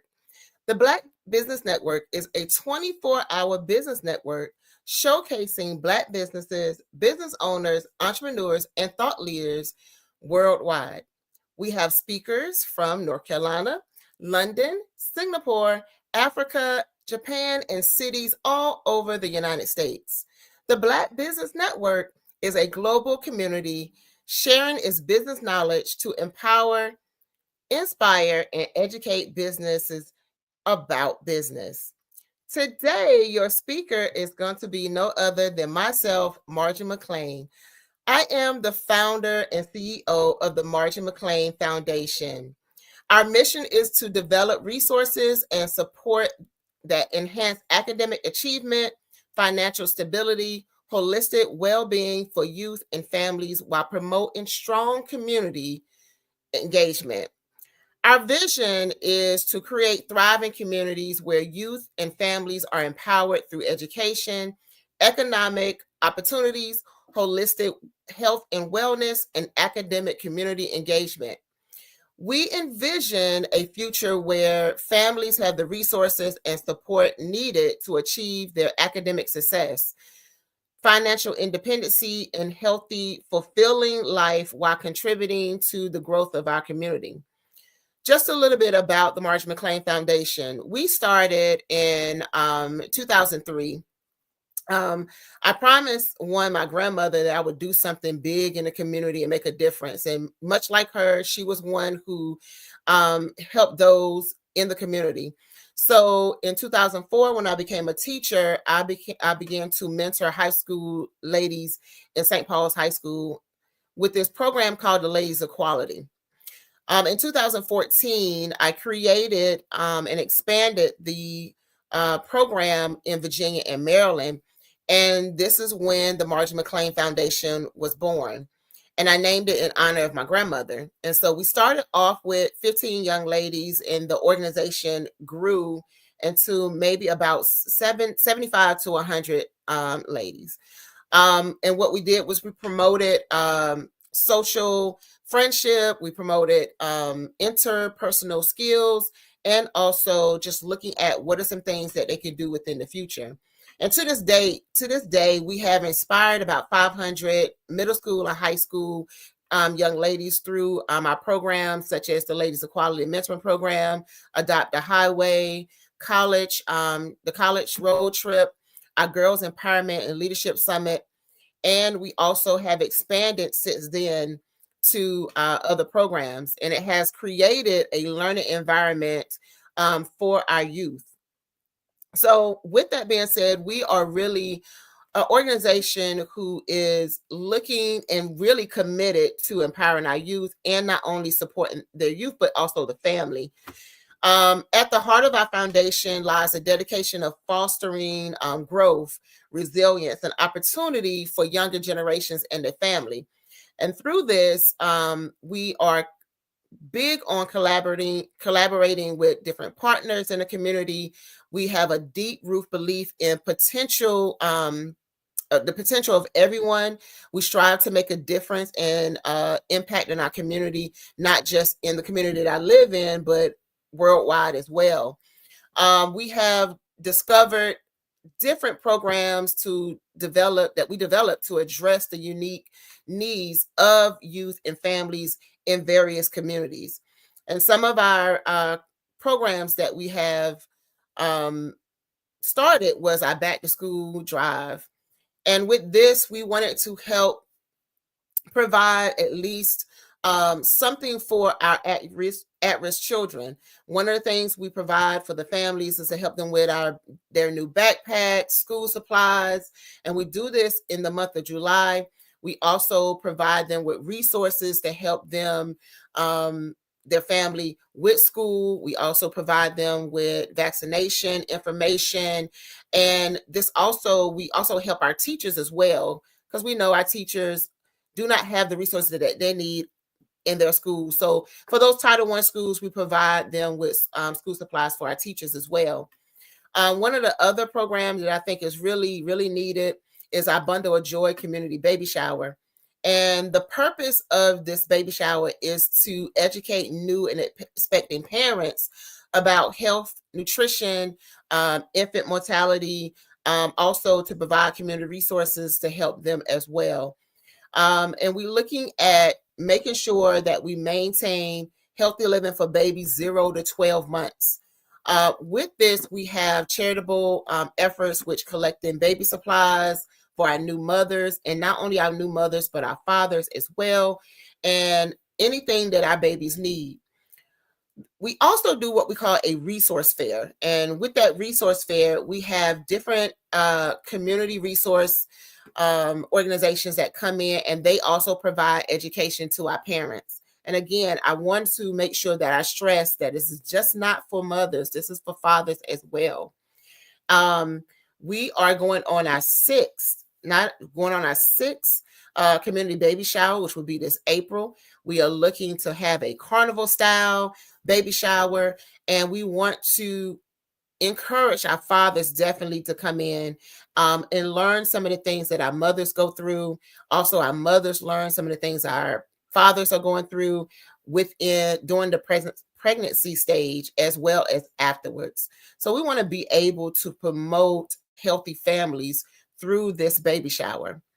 Our Girls Summit, which we call that the Jail Leadership Summit, I started that to promote women empowerment and young women, ladies, to show that we have some women in our community that are doing some wonderful, wonderful things. And I also want them to see women that look like them. And so we started this program, which was like a leadership training program for middle and high school kids. And we talked about topics when it comes to self-improvement, self-love. We had women to come in and teach them nutrition. We had the young ladies to make their own smoothie drinks. They learn about the different ingredients to make a smoothie. They pick it and they make their own ingredients. And then we had a competition with that. We also had women to come in and talk to the ladies about healthcare, how to care for themselves. And then we had a careers fair with them as well. So ladies come in on different careers that the young ladies are interested in. They come in and they give information to these young ladies about what is the requirement to become a nurse, what is the requirement to become a construction worker if they want to, something non-traditional training that we have for this. We also now have our International Rainbow Storytime. And the reason why we call this international is because we have reached 11 countries to this date, reading to kids around the world. I team up with local children's book authors and storytellers to present a monthly story time to young kids and their families. I started this on purpose because during the quarantine, our children were not going to school. At one time, we just didn't know what to do. Kids were having mental breakdown because they was used to socializing with their friends versus being in the house all day with their siblings. And so we know with our kids, a lot of them love to get away and they need their own space with their own friends. And so with that being said, I wanted to bring the love of literacy, bring some education back into the house, as well as connect our children with other children, their friends, and also meet others. Our first one, we started off with a student from the UK, and then it started to build. We had students in South America. We had students in Africa. Europe, we had some students in Asia, of course, here in the United States. And it was really, really like a pen pal type thing. So they started connecting with each other and learning about different cultures, learning about how other cultures celebrate the same holidays that we may celebrate. And so we wanted to bring that out and connect our children. We have been going strong for 10 years. And it has been a joy to actually work with different communities when it comes to the Marjorie McLean Foundation, and we are looking to expand it even more. I also have a book called For the Love of Me. For the Love of Me is a self-love journal. And in that self-love journal, we have different prompts. We have different topics that you write on. But you're not just writing like it's a journal. You are actually digging deep inside yourself to learn how to love yourself again. We do have with our students a lot of mental health issues that our students are dealing with. Self-love is definitely a big one. We have also students who do not have the environment, the proper environment, I would say, or the loving environment that they need. And they don't have anyone to pour into them. And so what this book does is it pours into them. What we do with this book is I have a class that I'm currently doing with this book called For the Love of Me. And we talk about how to have gratitude for yourself, how to love yourself again. First of all, let's talk about what is self-love. So a lot of people do not know what self-love is. So what is self-love to you? How do you show self-love to yourself? When you show self-love to yourself, how does that exude to other people? How do they now see you? Do we really think about those things when we think about ourselves? We also learn how to write a love letter to yourself. So in this book, you write 3 love letters you write to yourself. Okay. Also, we give you a recipe, so to speak, to how to create a gratitude jar. What is a gratitude jar? So it's a jar. You can create a box or what so have you. And every day you're going to write something that you're grateful for, whether it be for yourself, whether it be for, I'm grateful to hear the birds chirping today. I'm grateful to see another day. I'm grateful that I can go in and turn on in hot water. Just the littlest things that you grateful for or thankful for that others do not have the pleasure of having. You create this for yourself. And at the end of the month or at the end of the quarter, or at the end of the year, you pull out your slips and you look at your slips and figure out what is it that I was grateful for this year. Okay. We had a young lady, she came, the last young lady who was on, she talked about having a box that she does. She called it the win box. And she looked at all of her wins. Well, you could do the same thing with your gratitude jar. What are the things that you're thankful for? And once you look at that, you'll notice that life is not as bad as it seems or what you think it is, because there's a lot of little things that we have, opportunities that others do not have. So in here, you also have quotes every day. And also at each day, you have some type of task that you do for yourself. We call that the self-love or the self-esteem tab. You find something that you do for yourself every day, whether it be go see your favorite movie. You can buy yourself some flowers, buy your favorite candy. Just turn on some music and do a bubble bath for the day. Little things that we never think of because we're always going and going and going. And when do we show ourselves self-care, self-love, self-esteem, self-gratitude? Those are the things that you want to be able to do for yourself. So within that, I created what we call Chemistry Growth Mindset. And it's a transformational consulting and also coaching business. So in this, I coach young women, I coach young men, I do group coaching, independent coaching, small group coaching, whether it be whatever it is that you want to work on in life, that's what we work on together. I also do education consulting. And one of the things I love to do is I go into a classroom or I go into a school and I work with new teachers. Because a lot of our teachers are dealing with a lot of things in the classroom.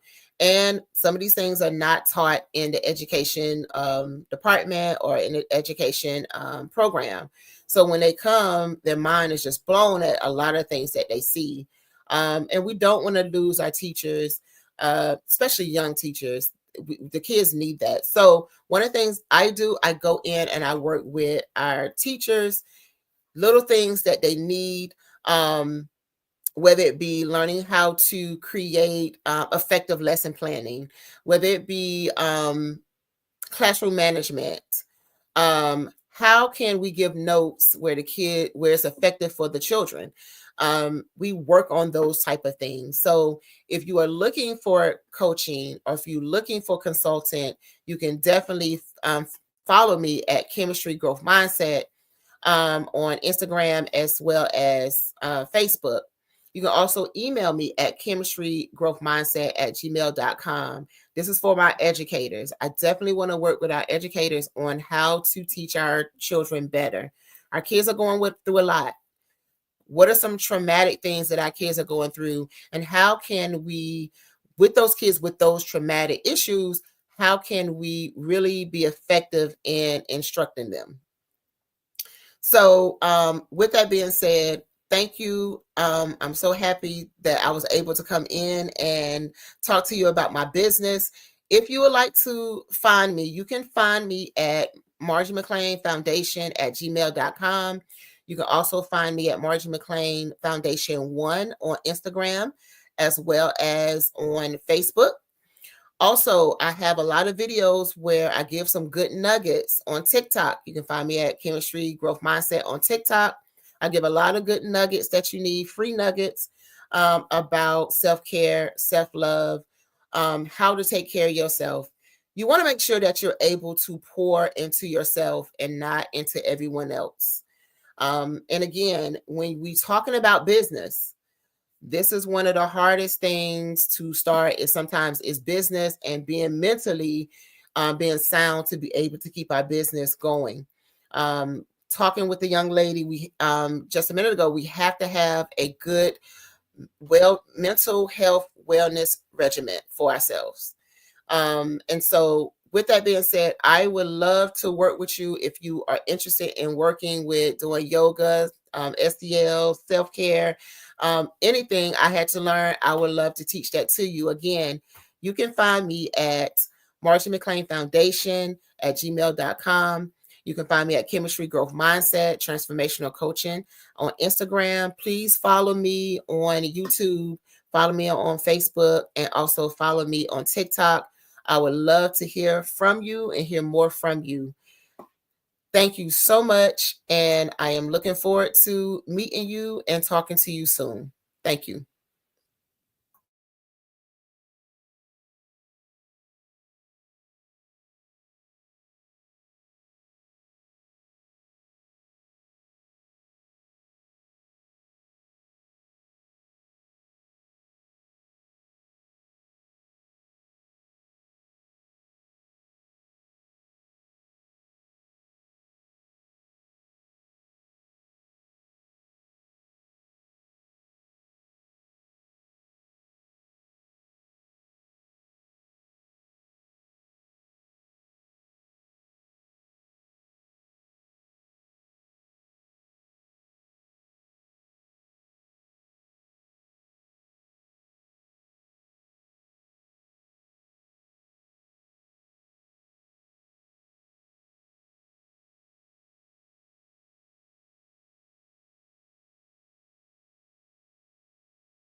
Absolutely.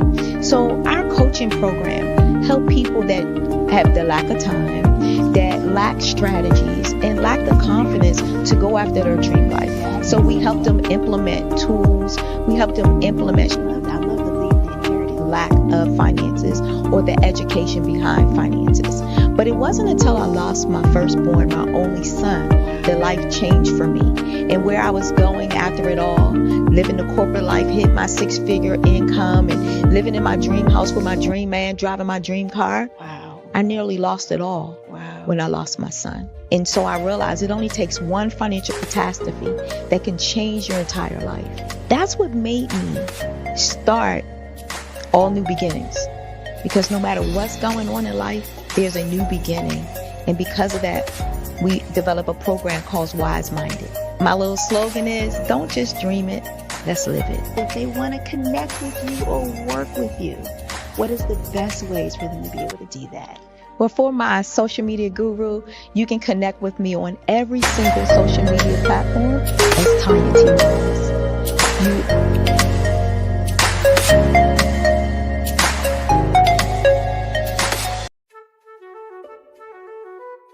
This is Dr. Arnold T. Petsworth. He's the owner of Petsworth Vet World, a veterinary clinic in Hopton, Connecticut. His patients include dog, cat, frog, fish, Goldie, dog, and this alpaca. Due to doctor-patient confidentiality, we can't tell you their names. Business at Vet World was steady, and then quarantine hit. Neighbors brought new four-legged friends into their homes. Bunnies. Bunnies everywhere. Dr. Petsworth welcomed these new patients with open arms. The only problem? There were more appointments than he could manage. That's when Dr. Petsworth turned to his American Express business card, which offers spending potential that's built for his changing business needs. He decided to hire a new assistant, Julio, and with spending power built for business purchases, he used his card to furnish a new exam room. Together, Dr. Petsworth, Julio, and American Express Business made sure all the pets of Hopton got the love and care they deserve. And everyone was happy. Get the card built for business by American Express.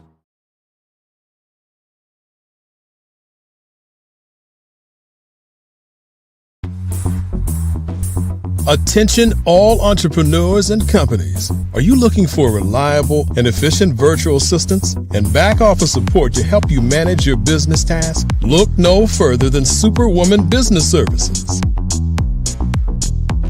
Our team of virtual assistants provides a full range of administrative support services, including operations management, social media marketing, and much more.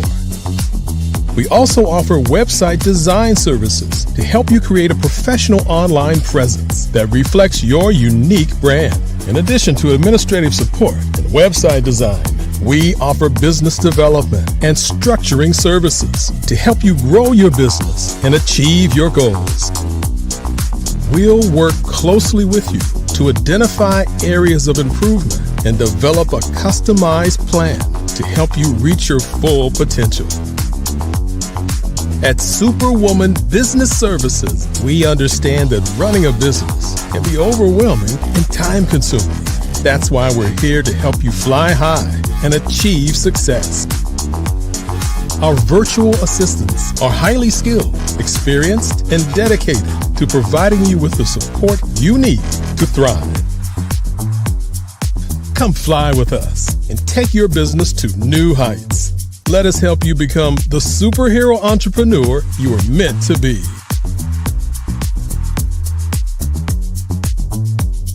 Contact Superwoman Business Services today to learn more about our back office support services. Come fly with us and take your business to new heights. Bravery is not the absence of fear, but the ability to overcome it. We stand for those who defy suppression, who speak out, and those who walk the road less traveled. Everyone deserves to be seen and their voices to be heard. We're sparking a movement, growing a community of creators united by the desire for freedom, choice, equity, and ownership. At Fanbase, it's all for one and one for all. We support each other to guide, promote, and uplift you in a place where you can unapologetically be yourself. A place where your voice, ideas, and creativity are not just welcomed, but celebrated.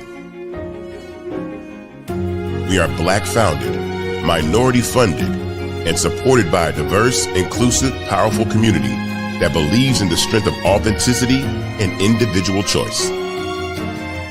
Regardless of success or background, we welcome you. The marginalized, the underappreciated, the successful, the superstar. We're for all who seek a space to express themselves freely, where they are rewarded for being their authentic, true self. We transcend labels because only we have the right to define ourselves. We are built for the brave, the culture, the creators, and for the future where everyone has the power to shape their own destiny, where all are empowered, voices are amplified, and freedom is embraced. For the first time, you have a chance to own the platform you helped make popular. It's a revolution, a movement in how we connect, create, and share.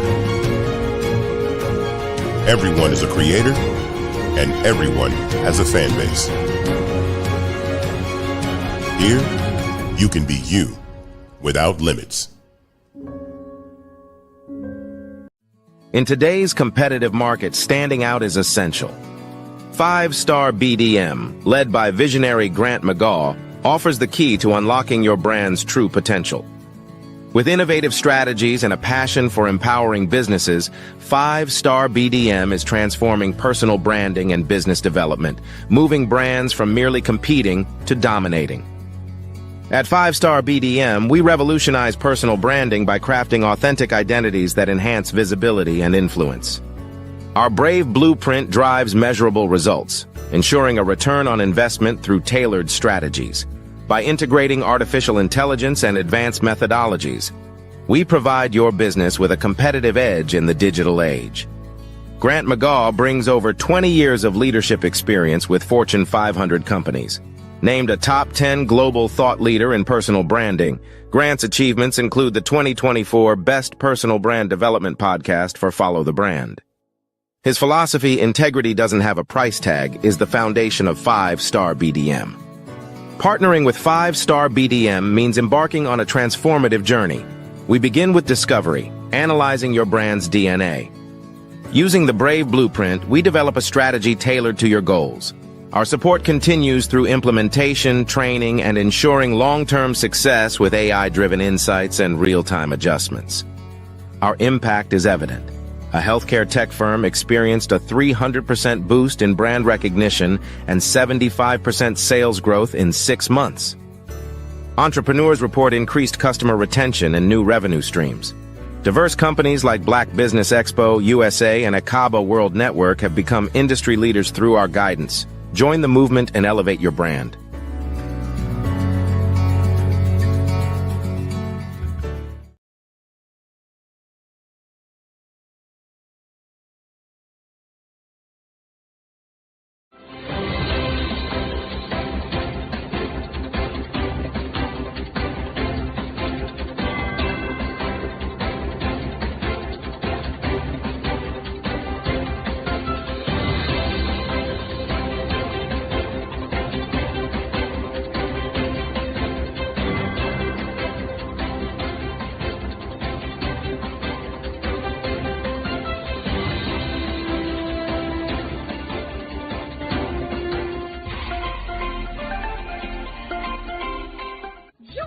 Dr. Eric Kelly III and a host of phenomenal speakers from all around the globe for this 7-day virtual event that you don't want to miss.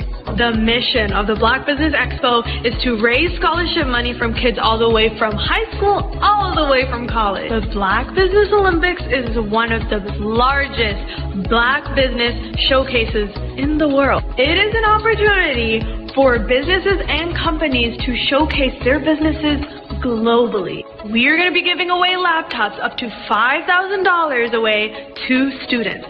Again, I'm Olivia Appleberry, the founder of 2 Cents Finance and one of the speakers for the expo. I am so excited to see you there. For more info, go to www.blackbusinessexpousa.com or call 919-308-9090 and hope to see you there. I am Black Business. From the moment I wake until the time I sleep. Yes, I am Black business. I am Black business. Tell me, are you Black business? I am Black business. Do you support Black businesses? Listen, I support Black business because I am Black business. Black Business Expo, one of the largest business showcases in the history of Black business in the world. The world! Sign up today at www.blackbusinessexpousa.com or call 919-308-9090. I am Black business. I am Black business. From the moment I wake until the time I sleep, I am Black business. I am Black business. Are you Black business? I am Black business. Do you support Black businesses? I support Black business because I am Black business. Black Business Expo, one of the largest business showcases in the history of Black America in North Carolina. Join Dr. Eric Kelly III and a host of phenomenal speakers from all around the globe for this 7-day virtual event that you don't want to miss. The mission of the Black Business Expo is to raise scholarship money from kids all the way from high school, all the way from college. The Black Business Olympics is one of the largest Black business showcases in the world. It is an opportunity for businesses and companies to showcase their businesses globally. We are going to be giving away laptops up to $5,000 away to students. Again, I'm Olivia Appleberry, the founder of 2 Cents Finance and one of the speakers for the expo. I am so excited to see you there. For more info, go to www.blackbusinessexpousa.com or call 919-308-9090 and hope to see you there.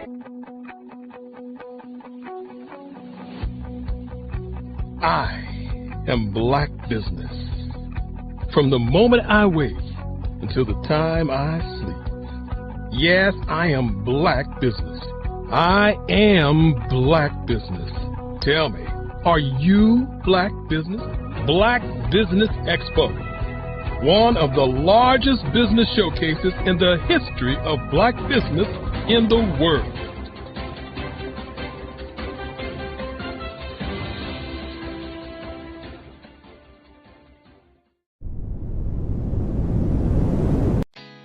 Did you know women represent just 3% of Fortune 500 CEOs and less than 15% of corporate executives at top companies worldwide?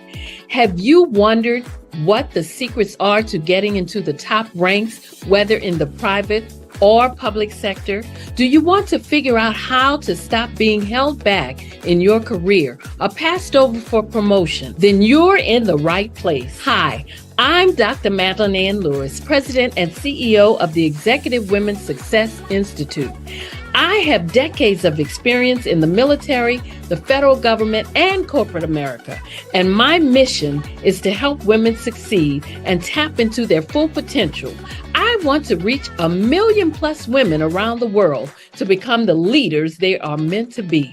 So if you want to move into a management or executive level position, or maybe you are a female veteran transitioning out of the military into business entrepreneurship, then reach out to the Executive Women's Success Institute at 301-693-3284.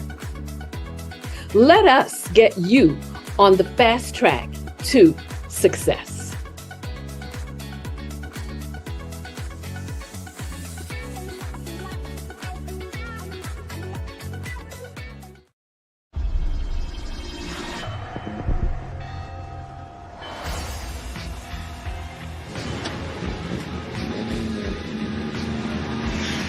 La connexion. La connexion. Be you. Be you.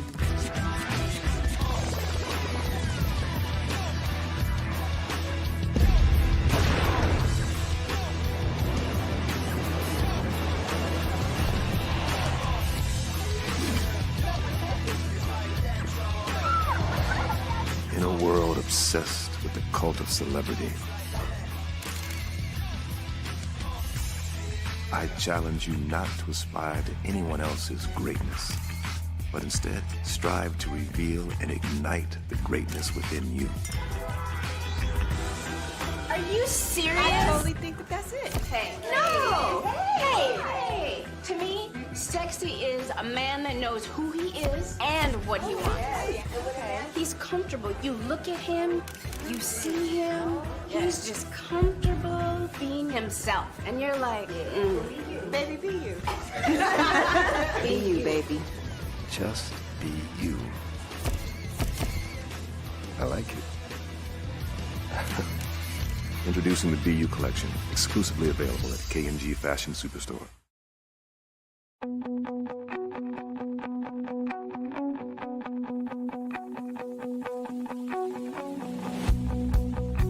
I am Black Business. From the moment I wake until the time I sleep. Yes, I am Black Business. I am Black Business. Tell me, are you Black Business? I am Black Business. Do you support Black businesses? Listen, I support Black business because I am Black Business. Black Business Expo, one of the largest business showcases in the history of Black business in the world. The world!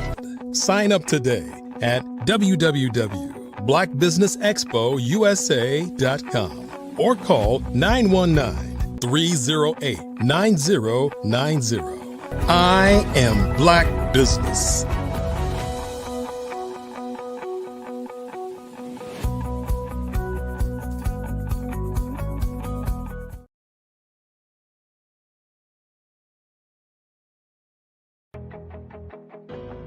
I am Black Business. From the moment I wake until the time I sleep, I am Black Business. I am Black Business. Are you Black Business? I am Black Business. Do you support Black businesses? I support Black business because I am Black Business. Black Business Expo, one of the largest business showcases in the history of Black business in the world.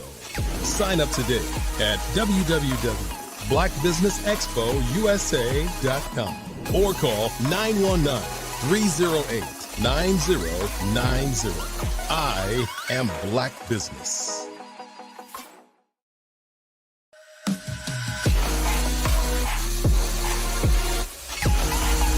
Artist to me is a creative. Welcome to Intentionality with Dominique, the show that helps business owners become valued and in-demand suppliers in the marketplace to scale their businesses. Let's start today's show with host and intentional connector, Dominique Simpson-Milton.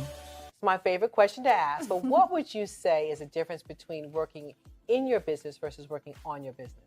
Oh my goodness, it's a mindset for sure. And prior to working with the council and working with you, I don't even know that I placed as much emphasis and importance on it. But now I understand the importance of working on the business, which is that business development, strategic planning, taking that 30,000 foot view, every 6 months and definitely at least once a year to find out what's working well, what's not, pivoting if there's a need to pivot, adding new verticals. Like that's working on the business. Working in the business is the day-to-day operations. Putting out fires in the day-to-day, responding to emails, that type of thing, and working on the business is setting a strategy based on what's going on in your various industries. What are the trends, and making sure that you are doing the steps to stay in front of those trends. As you grow and as you evolve. I'd say there are a couple of things to that. One is if you are in the weeds every single day, and quite frankly, when you start a business, there's not a lot of it's hard not to be, right? Because you're probably small when you start. There are probably not enough resources for the things that you have to do. That's normal. But as you grow and as you evolve, you start to understand that if your view is here, then you cannot gain the perspective to see all of the interrelationships and all of the opportunities and all of the strategic maneuvers that you should be doing in order to grow your business in step functions as opposed to incremental. Well, working in the business is doing everything. You wear all the many hats.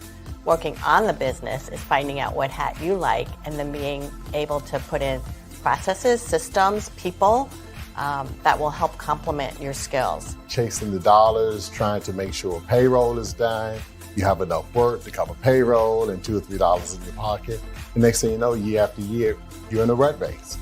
You've never been trained to develop your business or to take it to another level. As long as I can focus on where we are going, because no one else is doing that in the company, except for me. So if I can see, here's where we're going, and I need all 10 of y'all to come with me, then if we all do that together, then the business grows because everyone is focused on the thing they're supposed to be focused on. Love that. Yeah. I think for a lot of business owners, particularly when you're just getting started, you're wearing multiple hats. I tell people all the time, I was always letter E, all of the above, when we used to fill in those multiple choice tests. And even now, I still do a lot, but what is really great is that right now I'm in Richmond. My team back in Raleigh is handling everything. I don't have to pick up the phone. I don't have to check that email because I know that they can take on whatever is being thrown at them. Take time to slow down in order to speed up. Invest in CVM SDC developmental programs each year to grow your business. Working in equals maintaining. Working on equals growth. Visit cvmsdc.org for more information on our development programs. Email us at info@cvmsdc.org.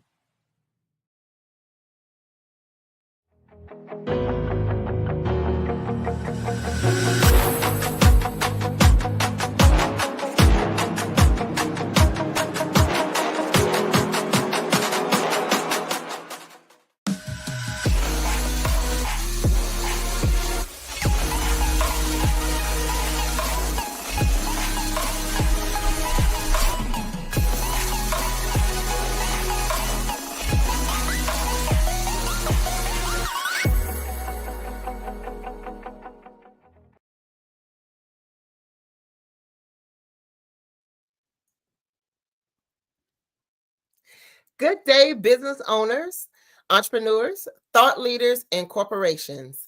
Welcome to the Black Business Network. My name is Margie McLean, and I will be your business moderator for this edition of the Black Business Network.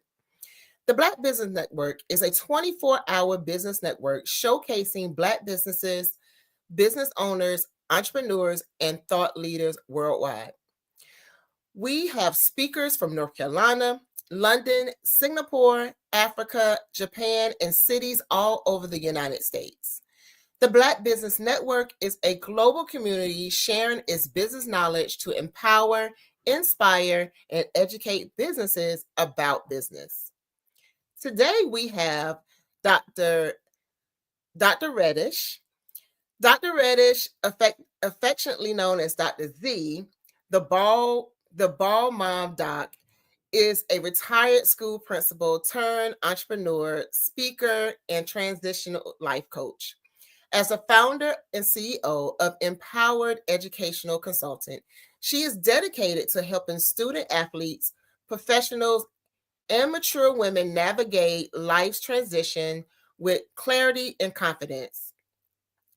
A proud mom to NBA star Cam Reddish and D1 athlete Aaron Reddish, Dr. Z draws on her personal and professional experience to guide others to success in sports, education, and life.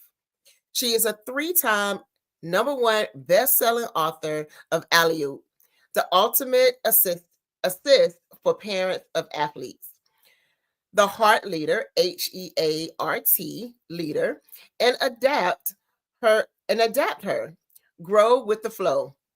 Recognized as a top entrepreneur to watch in 2024 by Forbes, Dr. Z is a sought-after speaker and coach, helping clients adapt, lead, achieve their next chapter goal. I present to you Dr. Reddish, Dr. Z. Hello. Hello, good afternoon. How are you? I am well. I'm well. How are you? I'm doing wonderful. Genius is coming, and we'll see you on the other side, which we are here. And first of all, I want to say I love those glasses. Red is my color. Thank you. I My love those color glasses. too. Thank you. It's nice to meet you. So can you, before we get started on the questions, first of all, can you pronounce your name for me? I didn't want to mess it up, so that's why I said Dr. Z, Dr. Reddish. And then tell us a little bit about yourself. Well, actually, that's one of the reasons why I go by Dr. Z. It's quite the unusual name. However, it is very phonetic. It actually is said just like it is spelled. It's Xanthia. Xanthia. Okay. So, but it is unique, and I get all kinds of versions. So to make it easier on everyone, I just say Dr. Z. That's why everyone calls me that. So, so I'm Dr. Z, Dr. Xanthia Reddish, and I'm a retired principal, like you said, turned edupreneur. I'm all about education and helping others transition into their next, to crush their goals. Whomever I come into contact with, my goal is to help them be the best version of themselves in their next chapter. Thank you so much. So I want to ask this question because I am also a formal educator. December was it for me. And so a lot of people ask us, after 21 years, why did you leave? So what inspired you to transition from being a school principal to now being an education consultant and entrepreneur? So, as life would have it, it has shifts, right? So I say shifts happen, right? Mm-hmm. So that's what happens. So I actually formally left education during the pandemic in about 2020.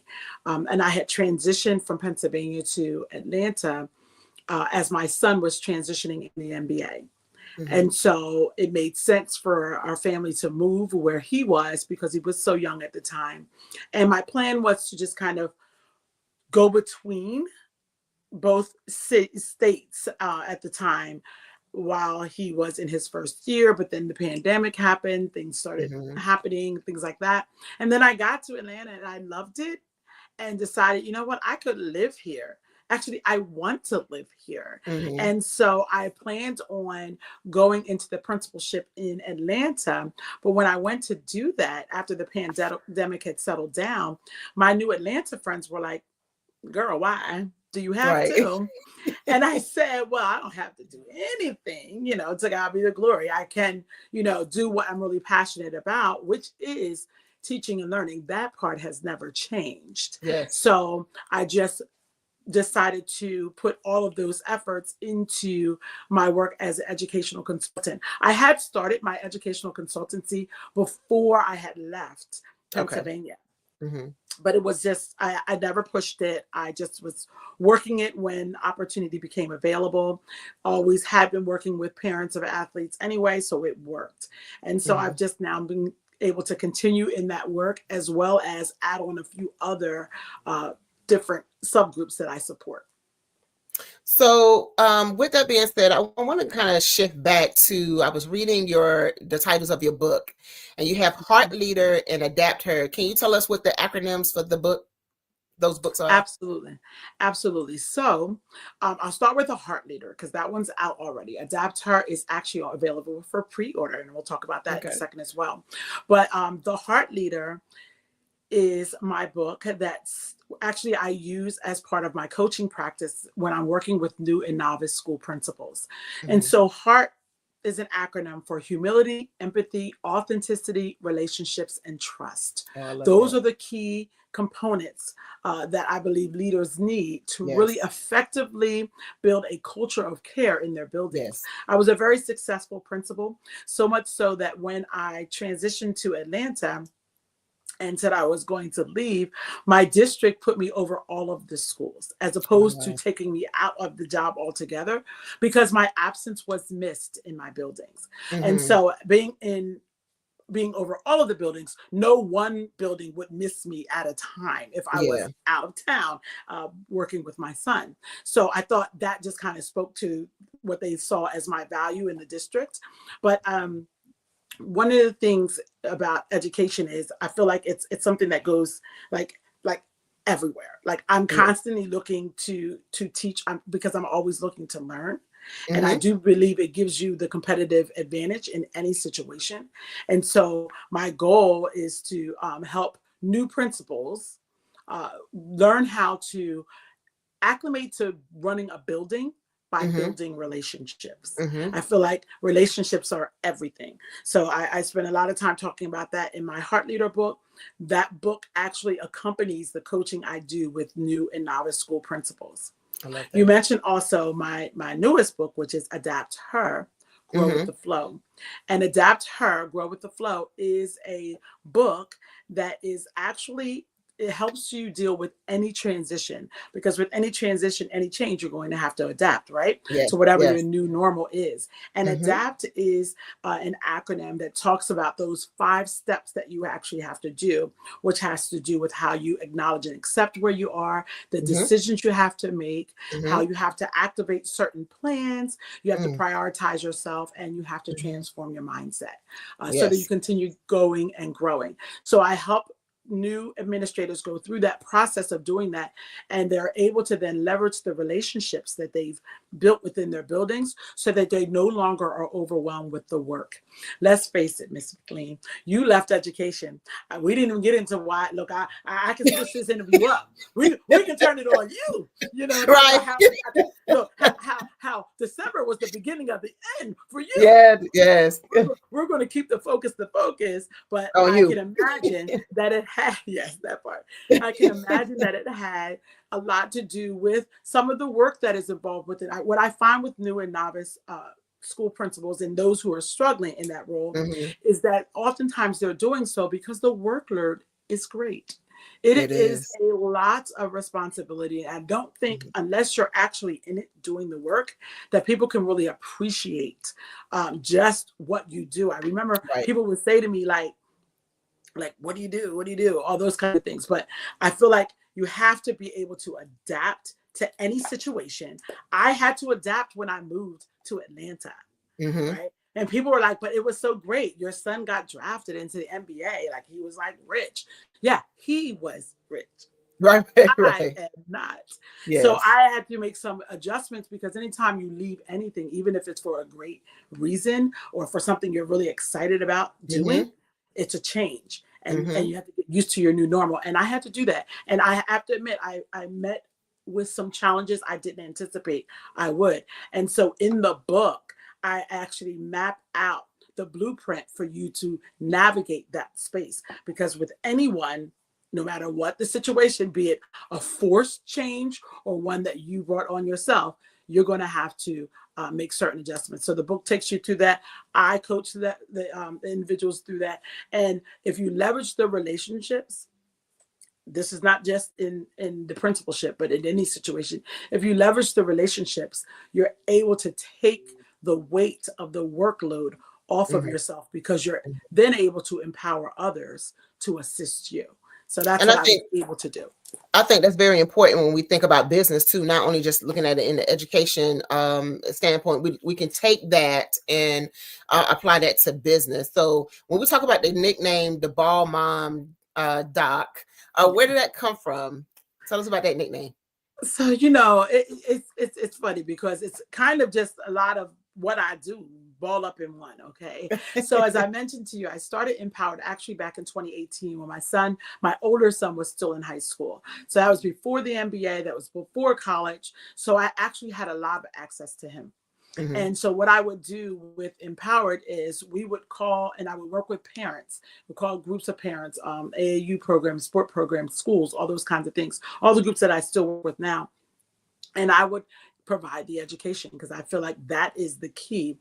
While he was off playing with the kids, which the kids loved, I loved it too. Now I'm still in Atlanta. He now plays for the Los Angeles Lakers, so he's quite a ways away. Right. It's easy for me to call up. And he charges about $10,000 for that 30 minutes. So mama can't afford him because I told you he's rich. I am not.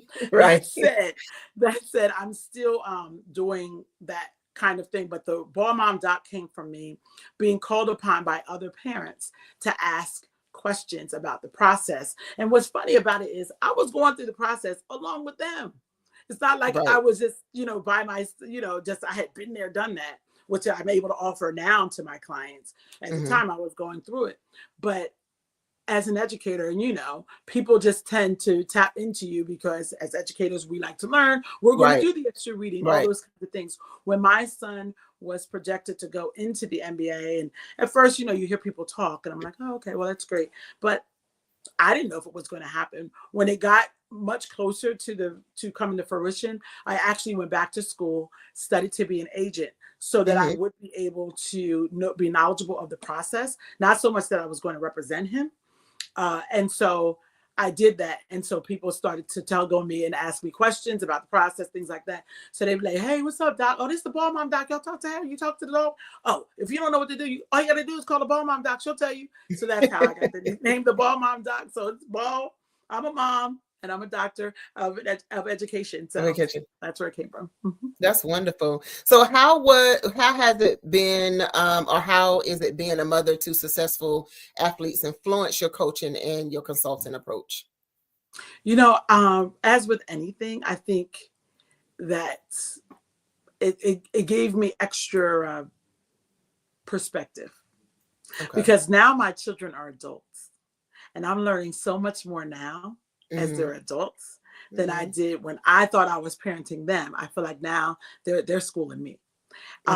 It's been a journey. It's, what's interesting about it is you never know what's happening behind someone else's closed doors. And when people think about, even I have to admit, even myself, when I think about I was going to table to something else. When I think about what other people must think when they think of my circumstance, my situation, I can promise you it's nothing like it. Being in the MBA, it's not like anything that people can imagine unless you're actually in it. There's a lot of nuances you just don't understand. It's a business. It's not, it can go any way. It's not an easy career. It's a very, very difficult career because of the fact that there's so much uncertainty, quite frankly. So it's been challenging, I will be honest. And that's one of the reasons why I continue with this work, because I know how difficult it is for parents of athletes in this space, because we feel whatever our children feel and some, with all of our knowledge and experience with life. So it's a blessing. It's truly a blessing and an honor to be their mom, but it's been challenging to navigate the sports space. And also, I have a younger one who's still in college. Even that's challenging as well, just supporting them to the degree that we need to. And I'm not sure if you have young children or older children or children at all, but I just know how the transition from parenting children to being the parent of adults, that's a shift in of itself. And that's honestly what led me into the work around Adapt Her, was working with moms. A lot of times they were moms of professional athletes who were having to get used to their new normal, which is not very easy to do when all of your life you've poured into these vessels, and then they turn around and they don't need you to pour in them anymore. That's hard. So let me ask this. It's not one of the questions, but I wanted to ask this because it's kind of popped in my mind also. I know we talked about you working with moms. What about significant others, wives? Would you look at expanding it to that, or have you expanded to that? Because that has to be difficult as well. You probably was the college girlfriend, and now your boyfriend now is like the big person, like how do you transition from that to just quiet life to now he's everywhere on the screen? So how would you do that? I tell you, I promise you, it's just not for the weak. And it's interesting. People think they want that life, but that life means your person is gone 50% of the time. That life means that your person is going to miss very important dates, because they don't get to get off, because they want, the average American wants to be able to turn on the TV and see that star player that they expected to see. Yeah. There are lots of, they have so much access to everything and the ability to be able to pay for it. That's a challenge. It's a challenge because the industry is dark. Dark. Period. Okay. And so if you don't have a strong foundation in Christ going in, you will be swept away. And even if you do have a strong foundation, it will be tested. Okay. And so all of those things, I think, impact the experience. So for the woman who is attached to that person, prayer. I would honestly say it requires a lot of prayer. When we first came into the league, when my son first transitioned to the league, he had gotten drafted to the Atlanta Hawks in 2019. And one of my favorite parts of being an NBA mom at the time was that he was on that particular team where the leadership saw the value in making sure that the entire family unit was also considered in the transition. Because not a lot of teams really consider the family, but the Atlanta Hawks did. And that's a leadership thing for sure. And one of the things that they did was they had what we call this program called the Lady Hawks. And it was all of the women who were attached to their players. Oh, wow. So it was girlfriends, it was wives, it was moms, grandmoms, sisters, all that. Because that's the thing. When someone is in that type of limelight, in that type of situation, it does affect everyone. And so that's the kind of information and things I talk about in my first book that I wrote, which is Alley Oop, The Ultimate Assist for Parents of Athletes. There are things we have to consider. And that book is not just for parents of professional athletes. It's for parents of any athletes, because it's really more about the intentional decisions we have to make as parents to position our children for success. And for my children, they happen to have a gift and talent in sports. For someone else, it might be music, someone else singing, whatever the child's gifts are. You will have to water those things and nurture them and allow them to grow. And that takes sacrifice on everyone's behalf. So what is the favorite part about working with student athletes and their families? If I'm honest, my favorite part is that I know for a fact that I'm making a difference. I know I'm making a difference because we are the same person. I am them. I'm not talking about something I read about, something I learned along the way. This is something I live every day. And so when I actually was focusing my work, empowered work, for the last 6 months, I've been saying I have to focus on my athletes. I had to decide. I had a coach who told me, you can't do everything. I know you can do a lot of things, but you shouldn't do it all. Because if you're trying to do it all, you do none of it well. So you have to really just step back and what do you want your focus to be? And I had to think about that because I really am passionate about all of the subgroups with which I work. But I had to wrap my arms around the athletes and their parents because that's the area that has cost me the most tears and prayers. So I wanted to be able to pay it forward. So it's rewarding in that I know the stress the parents feel. I know how uncertain it is for the player. So to be able to support them along the journey, I'm able to be basically an answer to problems that I had. And that makes me feel like I'm making a difference.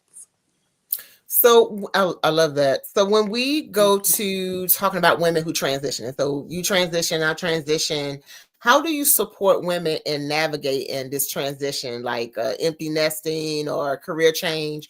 How you support them? Whew. I told you they for the week. See, here's the thing. So I was fortunate. I was born an identical twin. So I've never actually had to do life alone. So I feel like everyone needs someone.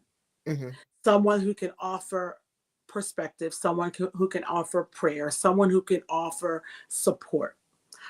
Even sometimes someone who can offer the truth, even when it's not very easy to hear because it's not something that you love. And so the way that I'm able to support women in transition is by being that person who is able to be to listen. I'm a certified professional life coach, so I am certified to be able to coach them through these processes. And what that ultimately comes down to is just helping them to navigate that space by unpacking what they already know and adding to it additional perspective that helps shape their direction.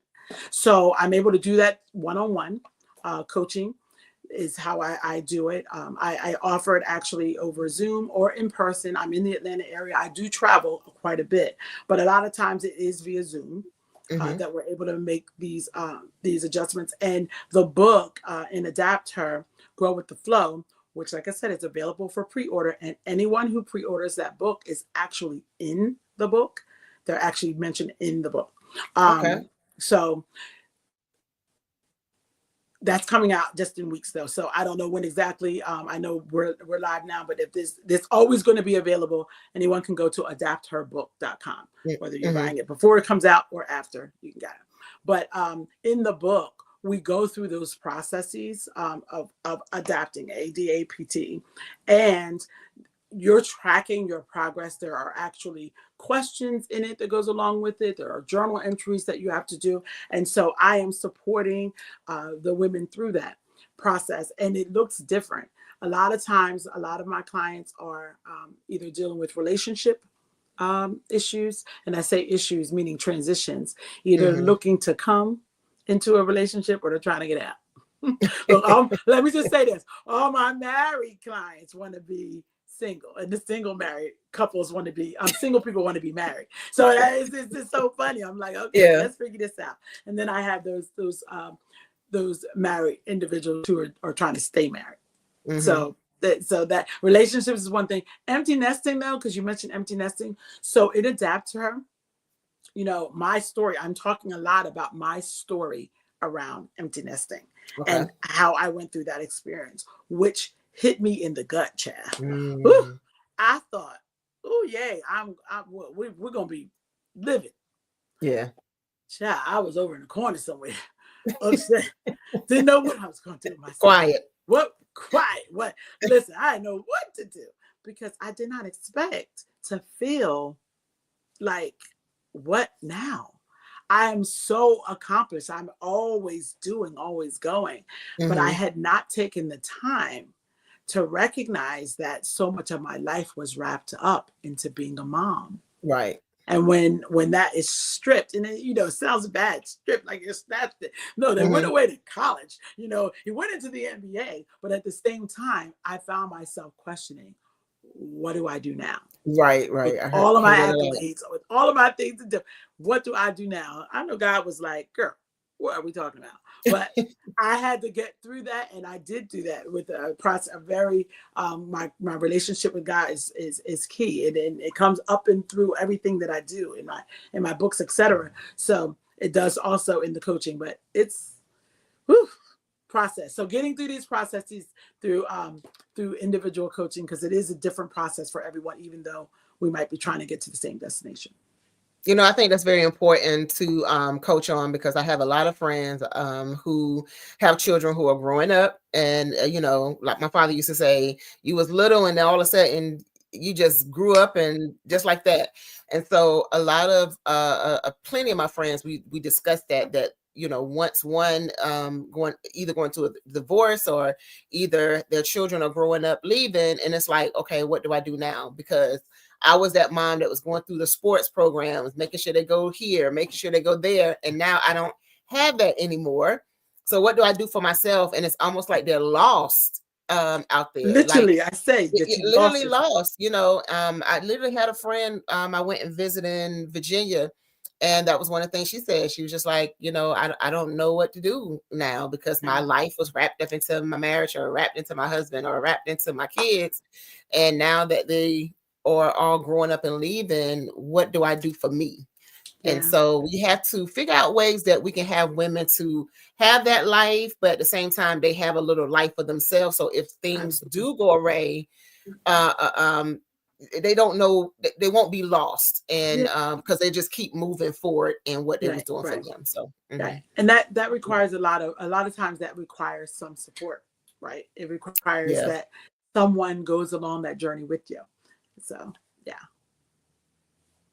yeah, it's really it's something that I feel like it helps to have someone to go along that process with you, to help you, to encourage you, because you're going to get discouraged along the way.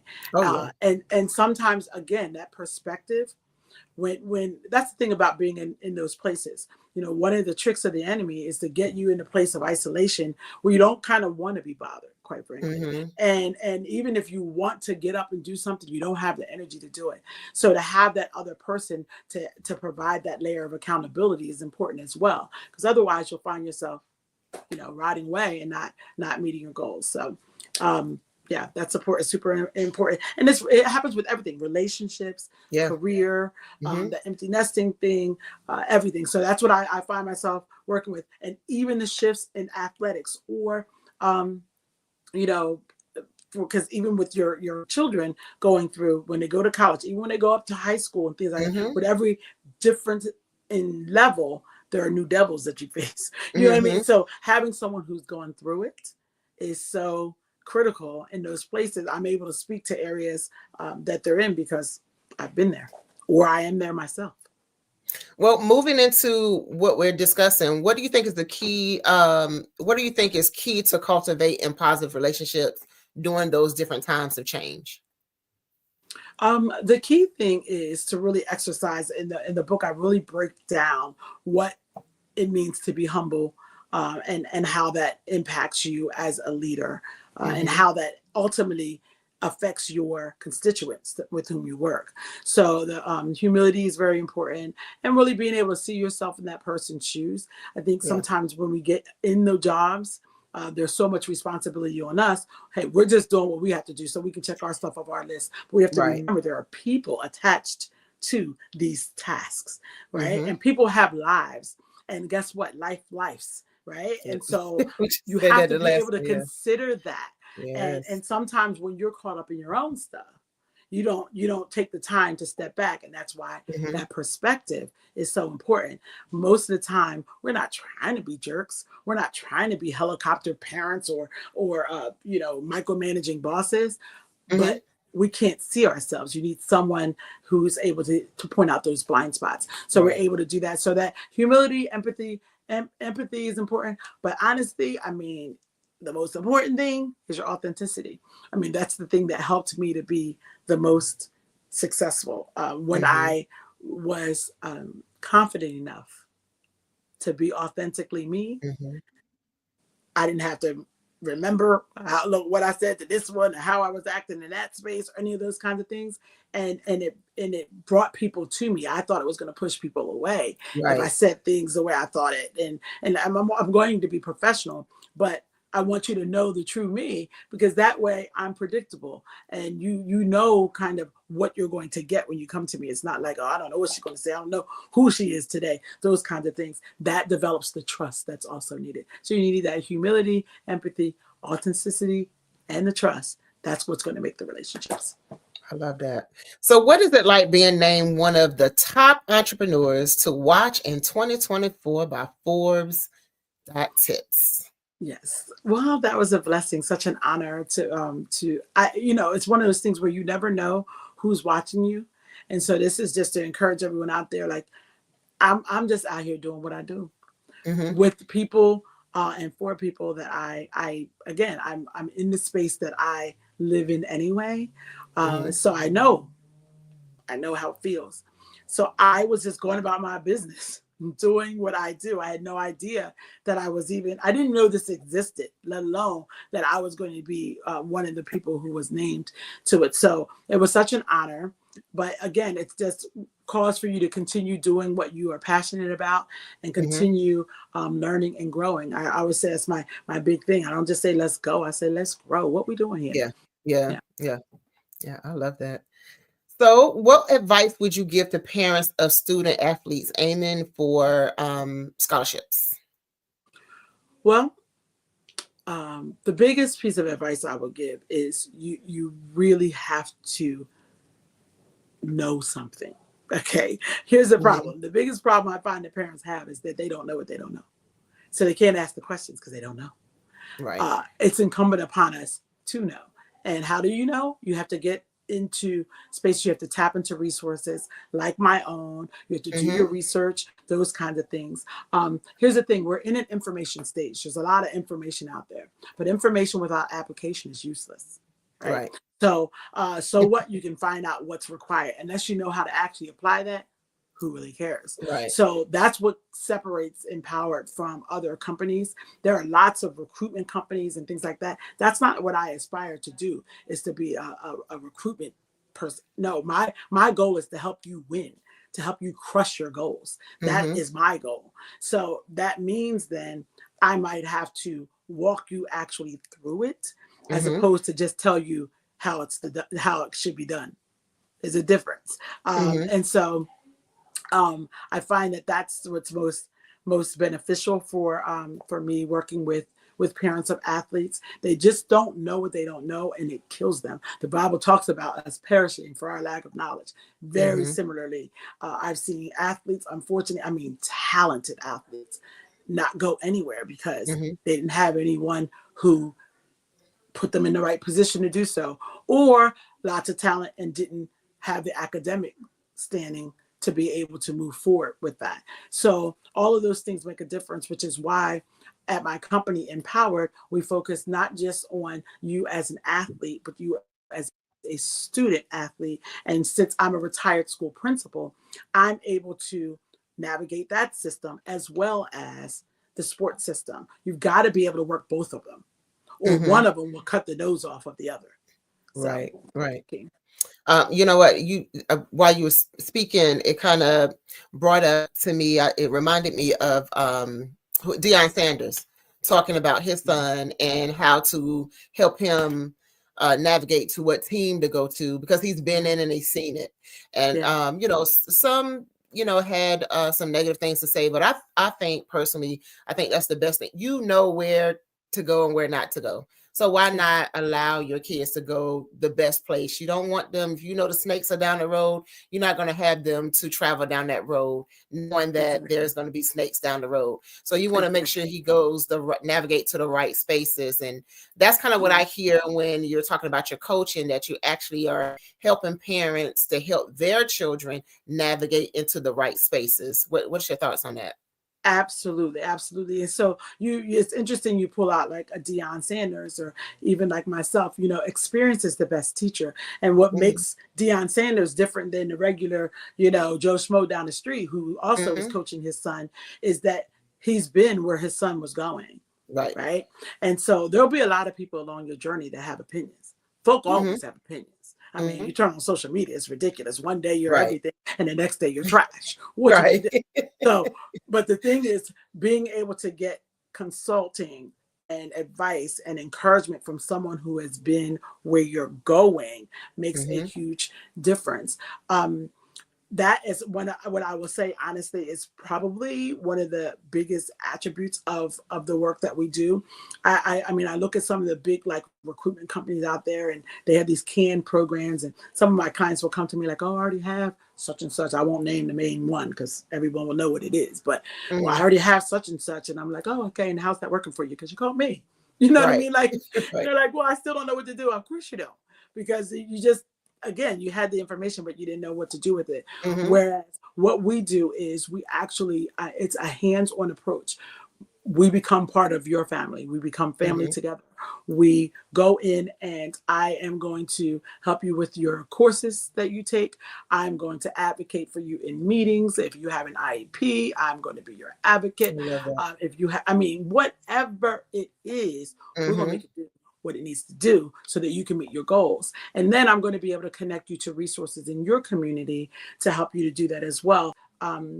Clients all around the country, beginning in 5th grade, our main sport is basketball because that's our jam. Our son plays basketball, but we have worked with other sports as well, because a lot of the information I share during what we call pep talks, parent empowering parent talks, it's encompassing all sports. But in particular around basketball, we will take you through everything from picking your courses to making sure that you're eligible for all your courses in high school, etc. So we start in 5th grade because it's all about the transitions. I'm a transition coach. I'm actually a trademark. They call it trademark radiologist, REDDIO. Okay. I get you ready for your next, right? So I'm a trademark radiologist. So 5th into 6th, 8th into 9th, high school into college into the pros are the transitions that we're working on. So for my middle schoolers, we may be looking to get you a high school scholarship. I mean, my kids went to school, was $50,000 a year for high school. Wow. So you can imagine the caliber of education. Yeah. You know what I mean? So it was a little different than the regular public school down the street. Just saying. And that's what Access will get you. And do you think I paid $50,000? You know, I did not. So that's what I help my clients to be able to do, things like that. So again, that experience that Dion has, that I have, et cetera. Find yourself a mentor. Find yourself some resources, not just your friend, not someone who's just going to stick their opinion on you, but someone who's been where you're trying to go. I love that. We got a couple of minutes, but I got this another question. How do you balance the demand of being an entrepreneur, author, coach, and speaker? You know, it's about prioritizing. I mean, I feel like people do what they want to do. And that's just period in life, right? So when people tell you, I don't have time for this, I don't have time, that just means they didn't want to. Okay, because if they really wanted to, they would make the time. And so I am intentional about prioritizing myself.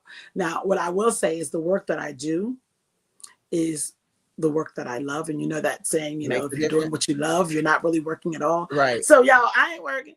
I'm out here living. Okay, I am living. And I'm helping other people live their best lives too, which is even better. But yeah, I do get time to just relax and chill. And I'm very fortunate. I have an amazing husband who is a part of the Empowered team.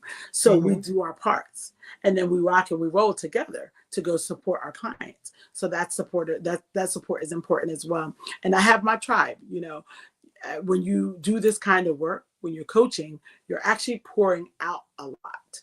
A lot. So you need someone else at times to fill your cup because you can't pour from an empty one, right? So I'm fortunate to have, again, I mentioned my identical twin. I have a best friend who's in this space. So it's important to have those individuals that you can tug on that can fill your cup when you need a moment as well. So just taking the time to do the things I enjoy doing, relaxing sometimes, and spending time with the ones I love. It's good. It's a healthy balance. We try anyway. I mean, it's not always as easy to keep it so balanced, but I definitely try. So I heard that you have a new show, 50/50. Can you tell us a little bit about that? So yes, it's so exciting. So I shared with you earlier, I'm an identical twin. And so my identical twin and I, that's Dr. O, I'm Dr. Z. When we come together, we make things really happen. And so the 50/50 podcast, it's actually a show that we're going to be doing, is really going to be looking at all those things that impact us beyond 50. So we happen to be 50/50 because we're half and half. But when we talk about everything 50 plus, everything from finances, all those things that we talked about, careers, empty nesting, relationships, marriage, divorce, widowing. My sister is, you know, she was a widow and all those things. So we'll be talking about all those aspects of life. And guess what? Here's the thing. We found like 50 these days. Like I remember when I was like in my 20s and 30s, I was like, oh, 50 was old. Nah, 50 is a new 30. I mean, like, no, that's right. I guess now that I'm here, I'm like, I don't know what these little young folk do, but it's an interesting season because many of us we are transitioning, right? And that's the work that I've been doing for years now. And so to have those conversations, we'll be interviewing other people who are in their 50s to talk about their experiences and being able to share tools and strategies and all those things, because it's all about living your best life. We are living, y'all. You know, people used to talk about 50 like it was so old, and once you get old, you like kind of, you're not doing anything. Right. You don't want to do anything. Do that. We are living our best lives Yes. ever in our 50s. Yes. So that's what we're going to be doing. We're going to be bringing that to everyone because guess what? If you're not there yet, it's something to aspire to. And if you are there, let's go. I love We'll be doing it. I love it. I love it. I got a couple of years to go, but I'm looking forward to it. We'll be here for you. We'll be there. I was scared at one point, but I think I'm looking forward to it. I'm looking forward to it. It's going to. You're gonna have a good old time. You're gonna have a good old time. Thank you for coming. I appreciate it. Can you tell us how we can contact you? Yes, but absolutely. I am looking to help everyone crush their next, whatever that is. So if you go to crushyournext.com, whatever your next chapter is, we'll talk about that. But crushyournext.com is the best way to get in contact with me. You'll fill out the form there and we will connect, and I would love to help you on your journey, whatever it is you're going to do. We're not just going to do it. We're going to crush it, because why not? We're going to not just go through it. We're going to grow through it, right? So let's grow. I love that. Crushyournext.com. Thank you so much, Dr. Z. I enjoyed talking to you. It seemed like we can go on and on and on, but I know we are pressed for time. I'm hoping to connect with you after this show and talk with you as well. Because I would love to get some information from you, and I probably would need your consulting and coaching and things like that as well. So we're gonna get you adapted because you're in your next phase. So let's go. I'm excited about that. We're gonna grow together. So I'm looking forward to it. Crushyournext.com is where you need to go, and don't forget adaptherbook.com. You can go there too and order your book so that we can be all ready for this transition. Yes, ma'am. Thank you so much. And Genius's comment, and we'll see you on the other side. Thank you, Dr. Z. Thank you. I appreciate the opportunity.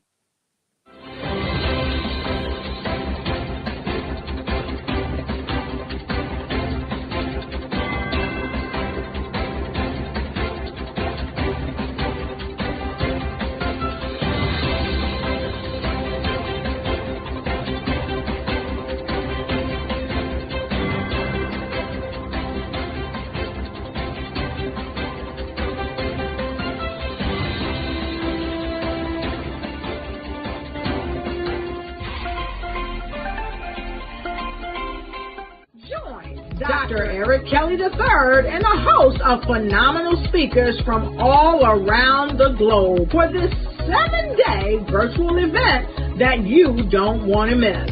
The mission of the Black Business Expo is to raise scholarship money from kids all the way from high school all the way from college. The Black Business Olympics is one of the largest Black business showcases in the world. It is an opportunity for businesses and companies to showcase their businesses globally. We are going to be giving away laptops up to $5,000 away to students.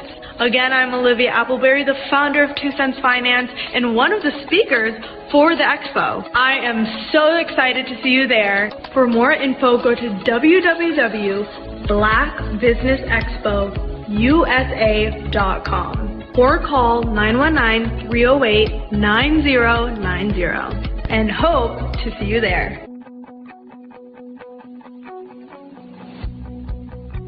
I am Black Business. From the moment I wake until the time I sleep. Yes, I am Black Business. I am Black Business. Tell me, are you Black Business?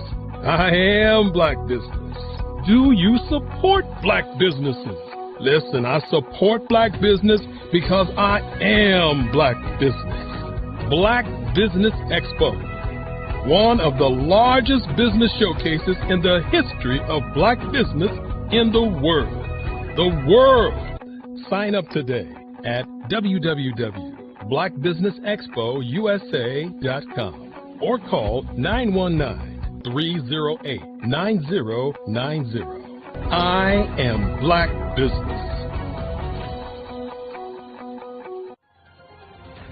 I am Black Business. From the moment I wake until the time I sleep, I am Black Business. I am Black Business. Are you Black business? I am Black business.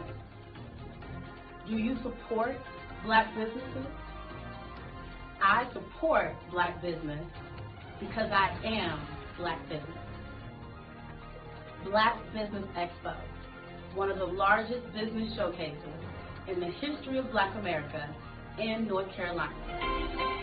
Join Dr. Eric Kelly III and a host of phenomenal speakers from all around the globe for this 7-day virtual event that you don't want to miss.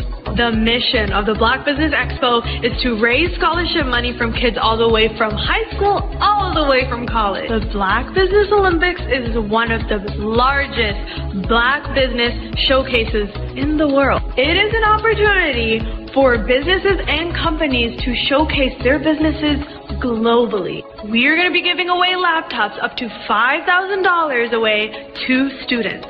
Again, I'm Olivia Appleberry, the founder of 2 Cents Finance and one of the speakers for the expo. I am so excited to see you there. For more info, go to www.blackbusinessexpousa.com or call 919-308-9090 and hope to see you there. I am Black business. From the moment I wake until the time I sleep. Yes, I am Black business. I am Black business. Tell me, are you Black business?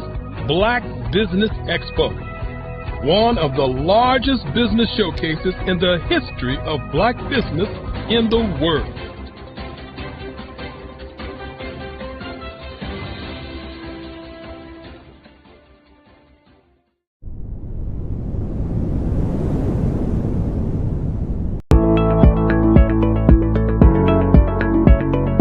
Prepare for what's coming and dominate in economic winter. Stand strong and thrive by showcasing your great products and services globally through the Black Business Network and Black Business Olympics. The Black Business Network has showcased over 2,000 companies with over $7 billion in sales each year. Over 10 million attendees have viewed the rebroadcast each month. Through the Black Business Olympics, unique styles of business training and mentoring are turning students into business owners and entrepreneurial warriors who will dominate in any economy. Gain the ultimate advantage of the Black Business Olympics, 7 days of unbelievable topics and speakers speaking around the globe. Donate your time and experience to provide expertise and scholarships to students worldwide and change the world. Now, more than ever, new insights, tools, strategies, and capabilities are needed. This is your chance for a major presentation to the world. Fill out the form and join the more than 2,000 speakers who have presented to over 200 countries. Join the Black Business Network streaming live into the Metaverse, STEM City, Black Multiverse Enterprises, Hulu, Amazon, YouTube, iHeartRadio, Apple, Facebook, LinkedIn, Pod TV, IBM TV, Spotify, and Google Podcasts. Sign up today. Spaces are limited, and we will see you there.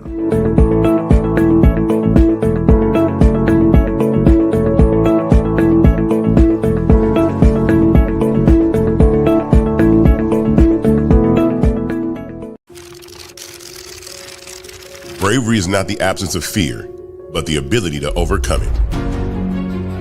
We stand for those who defy suppression, who speak out, and those who walk the road less traveled. Everyone deserves to be seen and their voices to be heard. We're sparking a movement, growing a community of creators united by the desire for freedom, choice, equity, and ownership. At Fanbase, it's all for one and one for all. We support each other to guide, promote, and uplift you, and a place where you can unapologetically be yourself. A place where your voice, ideas, and creativity are not just welcomed, but celebrated. We are Black founded, minority funded, and supported by a diverse, inclusive, powerful community that believes in the strength of authenticity and individual choice. Regardless of success or background, we welcome you, the marginalized, the underappreciated, the successful, the superstar. We're for all who seek a space to express themselves freely, where they are rewarded for being their authentic, true self. We transcend labels because only we have the right to define ourselves. We are built for the brave, the culture, the creators, and for the future where everyone has a power to shape their own destiny, where all are empowered, voices are amplified, and freedom is embraced. For the first time, you have a chance to own the platform you helped make popular. It's a revolution, a movement in how we connect, create, and share. Everyone is a creator, and everyone has a fan base. Here, you can be you without limits.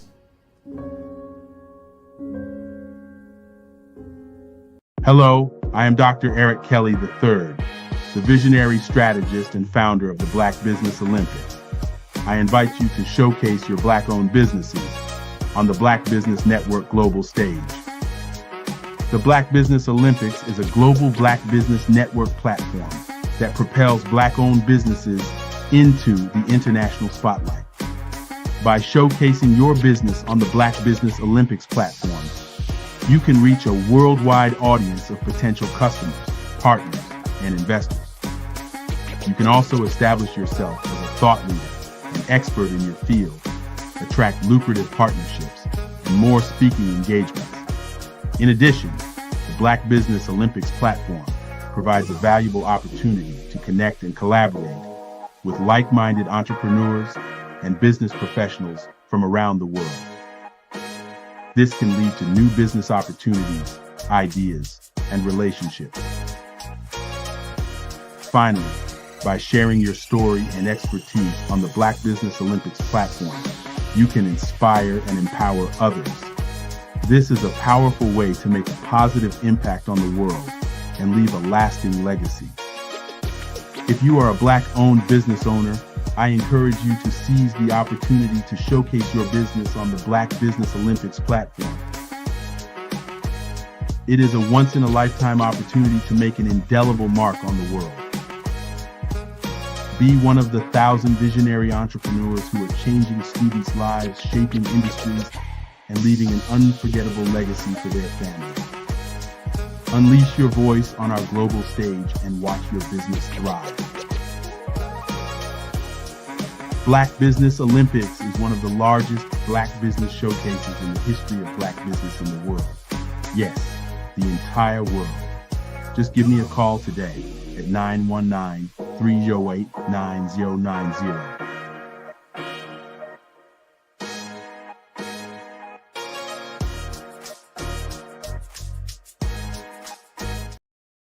The Black Business Expo's mission is to raise funds for high school seniors going to college or K-12 entrepreneurs. This expo is a fundraiser for students. Please, you may go to www.blackbusinessexpousa.com to donate to the scholarship fund or use the Cash App at $BBXUSA. Our goal is to give laptops and up to $5,000 to 10 students. Artist to me is a creative expression of something from nothing. You know, it explodes onto the canvas, or it explodes on in my work. One of the things that I try to do more than anything is I try to just give the lines and the movements and emotions and expressions into what I do. Art really means to me a chance to express how I feel deep down inside. Most of my art begins as a thought that I might have, you know, whether it's sports, whether it's history, whether it's a woman or a man, it pretty much starts as an idea of thought before I get into the actual image of what I'm going to draw. I do a lot of historical pieces. I was a history minor in college, and I love to do history pieces. And a lot of times I'm thinking about history, and then I try to make that history impact you as you look at it. That's one of the reasons I do pictures so large. People ask me, why do I do pictures so big? And I tell them, I want the piece to impact them as they're looking at it, to kind of dominate them, dominate their space. And most of my pieces I try to do off page. I don't try to do anything that's going to be in those four corners or in a square. And I want your imagination to be a part of the piece that you're looking at.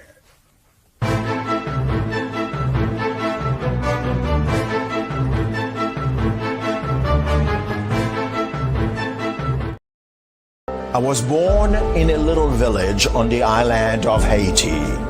Many deadly diseases pounded me.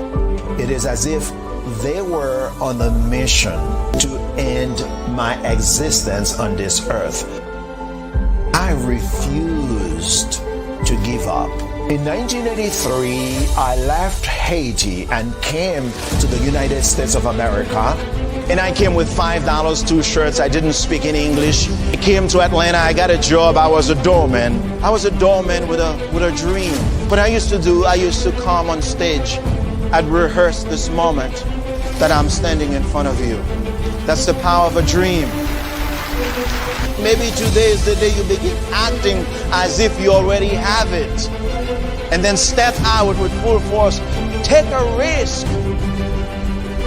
No condition is permanent. Don't let your situation distract you. You are chosen.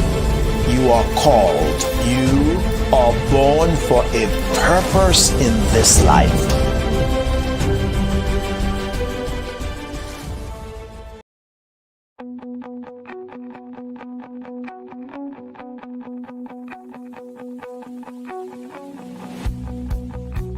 I am Black Business.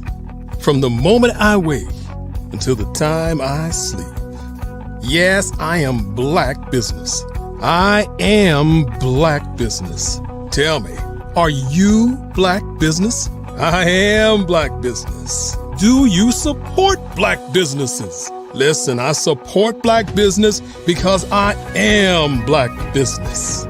Black Business Expo, one of the largest business showcases in the history of Black business in the world. The world! Sign up today at www.blackbusinessexpousa.com or call 919-308-9090. I am Black Business.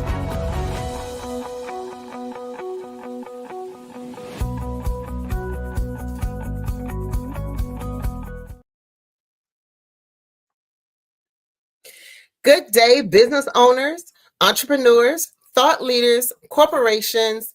Welcome to the Black Business Network. My name is Marge McLean, and I am your business moderator for this edition of the Black Business Network.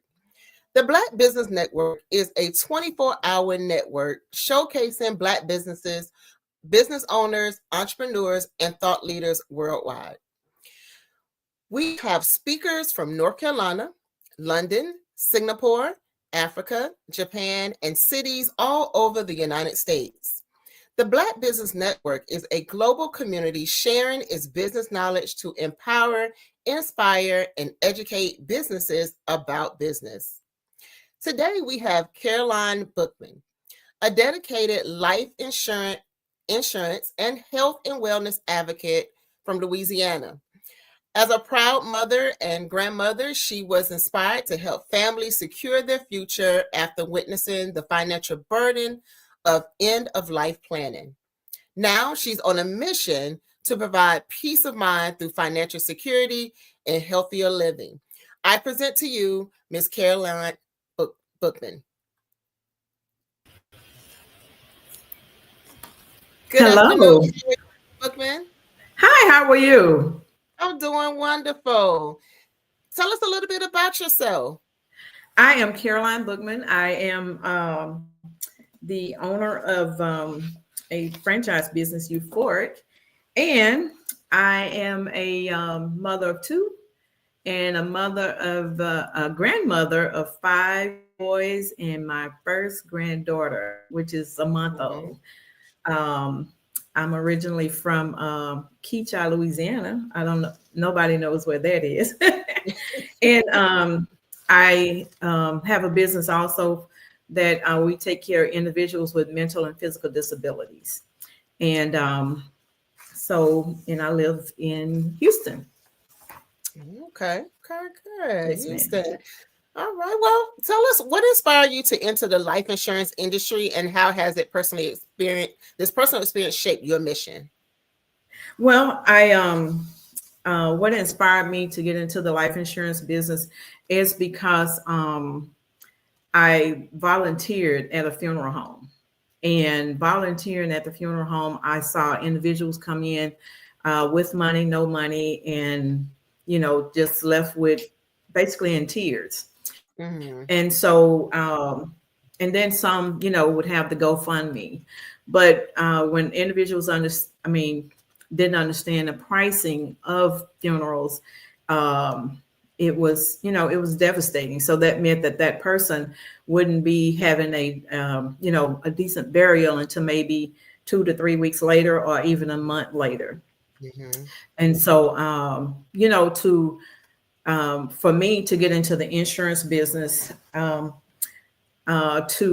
educate people how important it is, whether you have a small policy, a large policy, whatever the case may be, that you would make sure that your lineage would have, your legacy would have monies to bury you, and then they would have some monies left over.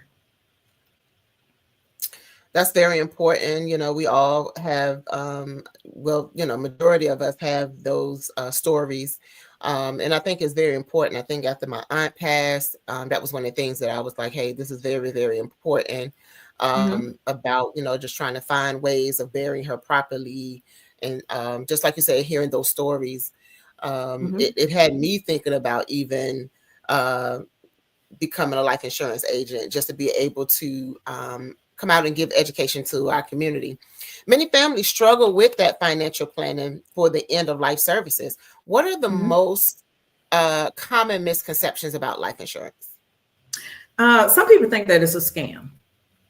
Some think it's a scam, because, you pay on it, and it's just like, any other car insurance or home appliance warranties or different things like that. They think, well, I'm paying into it, but when am I going to use it? But I will tell you a personal story of mine. My husband was at MD Anderson, and I know that the insurance, excuse me, that the insurance that we had transferred over for my name to be on it, well, it was sitting in someone's box. Someone's desk. And if it had not been changed, then that person would have, had the insurance money. So it's always a value to make sure that you know what you have and know how much you have, and to just, look at it as something that I need to keep abreast, from month to month, basically, really. So you're saying that it's very important for an individual to regularly check on their insurance policy if there need to be any changes need to be done. Are you saying month to month they should regularly check on their policy? And we do what we call a policy review. So during the policy review, we'll know that that person can continue to afford what they have, or if they need to add more to it, so that, when that time comes, that they will have the, they'll have what they need, for the funeral. They'll have what they need for, to pay their bills the family to pay their bills afterwards. Okay. What advice would you give to someone who feel they can't afford life insurance but want to be able to protect their family's future? For someone that can afford it, what I'm finding is the different insurance companies, they offer insurance at different rates, and different insurance company offer different products now. Before they used to just have like this set in stone, if you had a diagnosis of diabetes, high blood pressure, or cancer even. So now those companies have, expanded to include those. It may be a more higher cost, but some of the companies that I write with, they accept it. They accept the diagnosis that people have, and you can customize your your premium and your amount. It may not be a lot, but in some cases we have what we call the legacy plan, and the legacy plan will go in and they will talk to the funeral homes as to get you a price deduction so that you can afford it. And so that, that plan itself, it's a game changer when it comes to funerals. Well, how do you educate families about the long-term benefits of having the right life insurance plan? We educate our families through going out into the communities, going to churches. We go to different events. Even when we're on the phone with them, we educate them over the phone. We do Zoom calls, and just, word of mouth. And, we educate people as we go into their homes so that they will know what it is that they have and what it is that they, need and what they can afford. And the most important thing is what they can afford, because you don't want someone to get life insurance and then they can't afford it later. Right. But it's always adjustable, in case something, it's life. Sometimes things happen. You have to adjust things to make sure that people can afford it. Okay. So in your experience, what are some of the most impactful success stories where life insurance has truly changed lives? The most impactful is what I mentioned before, which is the legacy plan. The legacy plan, no matter when someone passes away, the casket cost is locked in at $2,000, and you have 250 of those to choose from. The outer box is locked in as $1,000, and your headstone, your slanted headstone, is locked in at $850. Well, start at $850, and have the urns that's locked in at $99, and you have to choose from. And the legacy plan, what it is, they like I said, they call the funeral. You have 3 choices of funeral homes, and they negotiate the price. So when they negotiate the price and you pick, what casket or whatever you may want, they will have it there within 48 hours. Now, the monies that their policies, that money is paid out to the beneficiary within 48 hours with no death certificate, and it's paid out. So you can go to the funeral home with that money in hand. Okay, that's so when we talk about insurance, is there other services that insurance companies do? Is it all insurance companies do kind of like the same services?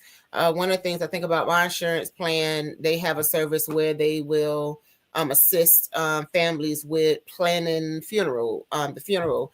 They help them with wills. Or is this something that all insurance companies do? Not everyone, have the same products, but one thing I will say that, the insurance companies now have expanded out to what they call critical illness. So if you get, if you have a home and you get mortgage protection, you get the mortgage protection plan. So if in the event that you become disabled, you can't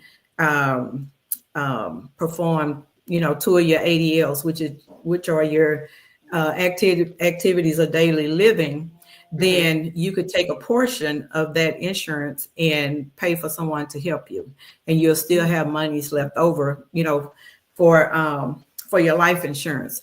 And for the most part, they the insurance companies, like I said, they have expanded so much more than they have in the last 5 years or so. Yeah. And then when it comes to the wheels and different things, so different companies offer, different packages. Okay.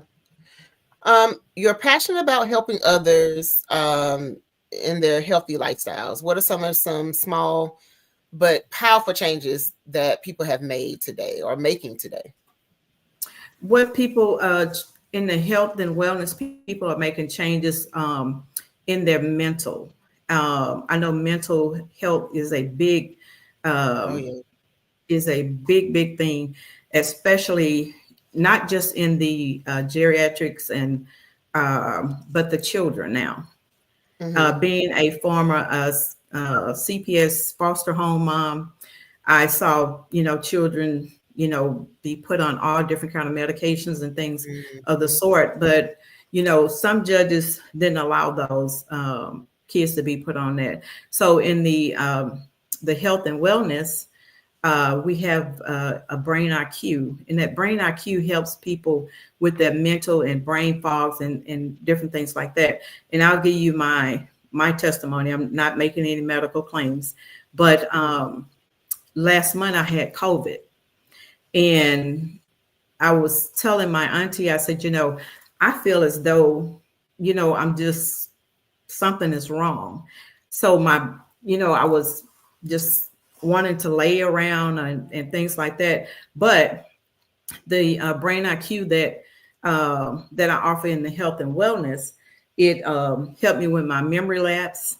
It gave me my, my thinking, my energy. And then we have the GOATed. And the GOATed, what it is for your performance and your brain IQ and for your memory. And like I'm looking into the screen now. So, we look in computers all the time. So our eyes need, that extra. And we all need something extra every day. And so that's why I got into the health and wellness as well. I love that. So how do life insurance and health and wellness go hand in hand? Well, life insurance and health and wellness go hand in hand because it's a preventative and a proactive way of educating people. You can live life to the fullest. You can, you can get out and walk. You can get out and do things that you can normally do, with losing just a few pounds. You can lose a few pounds. You can, the GOATed drink is not a, one of those, the normals, but it is a euphoric. And so it doesn't have that up and down crash.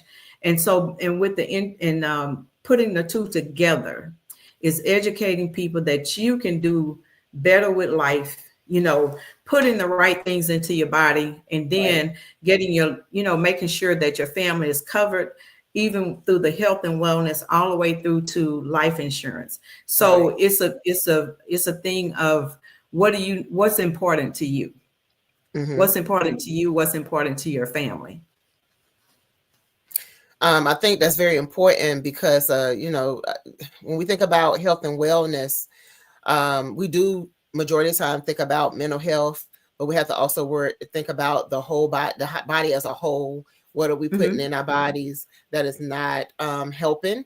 And, I think about my grandfather growing up on his farm. They cook with a lot of, I don't know if you know it, lard. And it was going way back.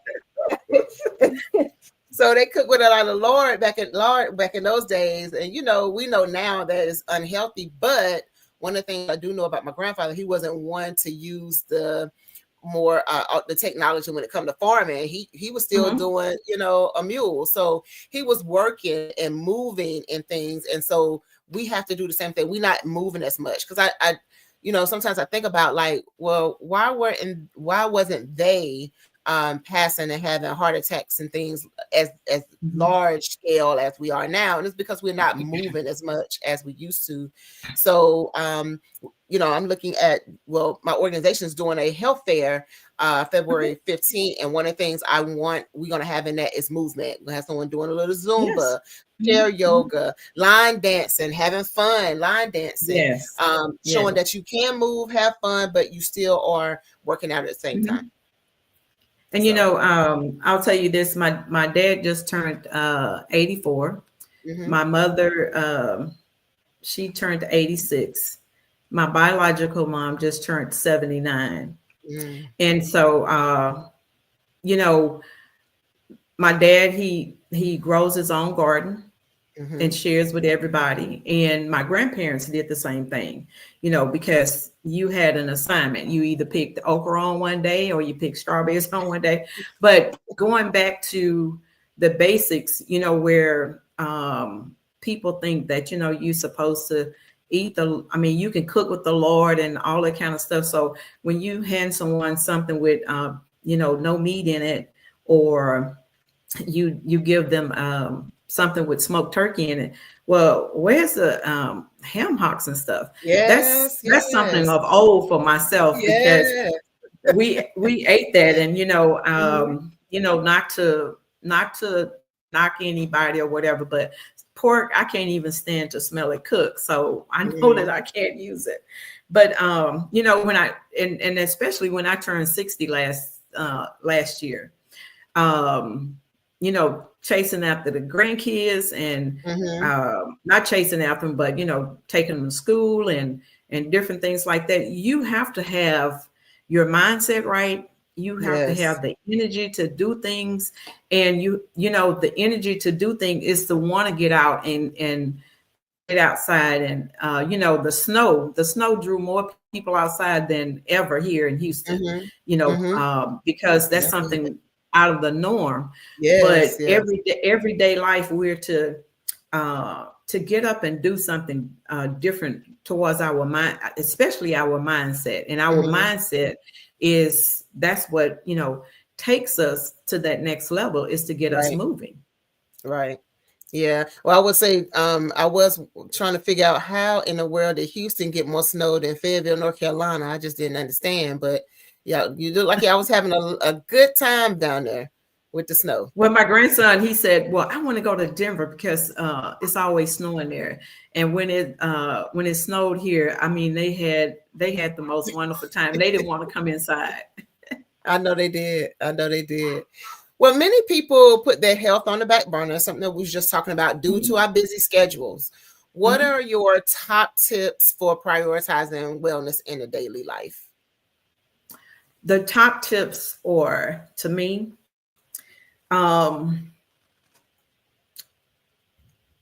is meditation. Meditation. Yes. And meditation every day, it takes precedence over watching the news. And before you do all of that, just get somewhere and be quiet and meditate. And drinking water. Some people just cannot stand water, so then they fill it with the little crystal lights and all those different things like that. Well, sometimes sometimes people have backlashes from it, because I learned that the aspartames and stuff, sometimes they give people headaches. And just eating something different. It doesn't always have to be a whole lot, but just try it. Try something different every week. And involve your family. If you have a family, involve your family, so that they will be able to know, well, we didn't always eat the fried stuff. We had baked stuff. We had air fry. And the common thing is to just do fast food. And fast food is, it's getting more and more expensive. And you can do it yourself, and you can make it a healthier version for yourself. And just getting out walking. I know here the birds have started to come to the windows every morning, and to hear a bird, just singing at the window, then that makes you want to go outside. Mm-hmm.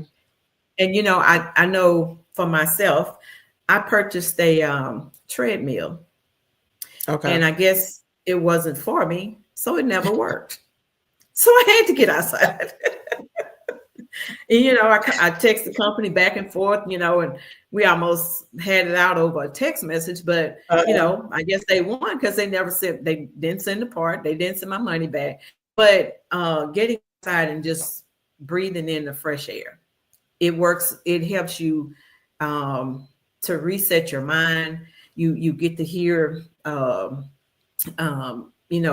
birds and different things like that. So it's always refreshing. So, one of the things that I started doing when my grandmother passed this month will make 5 years that she passed. One of the things that I started to do was take herbal courses, because one of the things she did was when we were sick, we always go to my grandmother and she would make herbs and things for us to take. And we barely took, I think the most we did was BC back in the day, BC powder. And but majority of the time we'll go to my grandmother and she'll make like a little remedy for us. And so whenever she passed, of course, if you don't get it from them, they take it with them to the grave. So I started to take some herbal courses to become a certified herbalist. I got about 2 more classes to take and then I'll be done. And some of the things in there that I learned about the dandelion, that was just a field of things that we would blow, but didn't realize that was something natural that we could use. The sour weeds we would chew on. I'm a country girl, so we played in the field a lot. So a lot of the things that we used to play with, we didn't realize were those natural remedies that we could use, and wouldn't have to take a lot of medication and things. But what do you think about going the natural or herbal route when it comes to eating and becomes to your health and your wellness? Going the natural route, I'm glad you mentioned the holistic part. Well, I joined a company, Pure Herbs, and I don't know if you remember the Black Drop and 3-6s and all those things. Well, the company has an array of herb supplements, and they're mostly in liquid forms. And so, like I said, when COVID first came, my dad, he went to the herb store and he bought the what they call the LW, and it cleanses your respiratory. And so he said, well, whatever it takes for you to join that company, I want you to join. So I did, because I want to know, besides a Tylenol, because a Tylenol just half, sends me to sleep. Yeah. So my tolerance to, medication is not good. Matter of fact, the medication that I took for COVID, it messed with my stomach. It messed with me personally. And so, but people, I look at the people that transition from, everyday eating to vegetarian or pescatarians. And so I'm more into going that way now, is to, try to cook some of those recipes and things to see how they taste. And, I'm not trying to transition my family, because I know, that's one of the things that's the hardest. The kids, they want the fast food, but my daughter and my daughter and daughter-in-law, they cook really good at home. But people have to realize what you put in your body, that's what you become. Right. Whether you put it in their eating, what you listen, what you think, and what you speak. Yeah. All of those things contribute to how things happen and come about in your life. If you say you want to get healthy and you go and buy you a whole box of chicken, well, you just deviated the plan. Yeah. You aborted the mission. and So like another- yourself, and Go like ahead. yourself, I actually the person McAllen, she sent me some books. Matter of fact, she just sent me some herb books the other day. So the next class that she starts, then I'll be in that class. Oh, that's because wonderful. I want to know. I want to know the healthier way of doing things. Right. Making our own thing. And like you said, and I guess I can see where the life insurance and the health and wellness kind of coincide. Still need that, even though we're trying to live longer, I guess you could say, and treat ourselves well, walk life, talk life, think life, eat life. We have to be able to live, especially if we're trying to, like you said, you have grandkids. You're not now just living for yourself, you're living for your grandchildren because you want to be there to watch them grow early. One of the things that happened with me, I would say, for an example, on my biological father's side, my grandmother passed of a heart attack when I was in 7th grade. Her heart just stopped, and she and then later on, my cousin, who is a year younger than me, he passed of a heart attack in his 30s. And then maybe a couple of years later, his mom, my auntie, passed of a heart attack. And I knew then it was time for me to do something because obviously that runs in the family, right? And I was overweight. I know people wouldn't even believe I was like 300 pounds. So, and I had to do something. Because we don't realize how quick health weight can slide in on us. Like, it's just, when I go back and look at the pictures, I'm like, man, I can't believe I was that large, but I could tell that I couldn't walk, I didn't sleep well, barely wanted to take the stairs and things like that. And and then, you're always tired. And then what I eat wasn't the right thing. Stress, adds weight as well, because it's not always what you eat. It's about stress. Sometimes you can get stressed as well. Oh, yes. And so I had to do something so I would be able to live longer and do the things that I wanted to do. So, one of the things I did was I changed my diet. I don't eat as much sugar. I kind of started back, but I don't eat as much sugar. And I had to do some other things to make sure I get this weight off. And now it's just maintaining the weight. So I'll be able to live longer. Yeah. And, me, when growing up as a chubby kid, the little lady used to make me those A-line dresses, where it just fit. Where it would fit. But, it's, I see some of the children, they're just, just really overweight. And it's a lot of, the sodium packed things that they're eating, the fast food and things like that. But to change that, you have to really educate and stay with the parents. Because that some of the things that you see in adults, young adults, and children, it's generational. And this is what we've always done. Sunday dinners, we had food from just the big spread, and the big spread, it had all of the soul foods and things on there. But when you go and try to change, well, what's that? That looks funny, but it's better for you. And so, like I said, the transition to educate and transition people about doing things. And just last year, young people dying in their sleep and don't even know what happened. And I tell people, about insurance, when I'm talking to them about life insurance, people are dying at all ages. What used to be diabetes for older people, no, it's in children now. Yes. My daughter is a RN in a NICU unit, and they have babies sometimes that they have to care for, and they call them the $1 million babies because of the care that the mother didn't get. And so those babies go on pumps and all kind of IVs and things like that. So, the health and wellness, it needs to be broadened because the fact that that's the start of a person's life.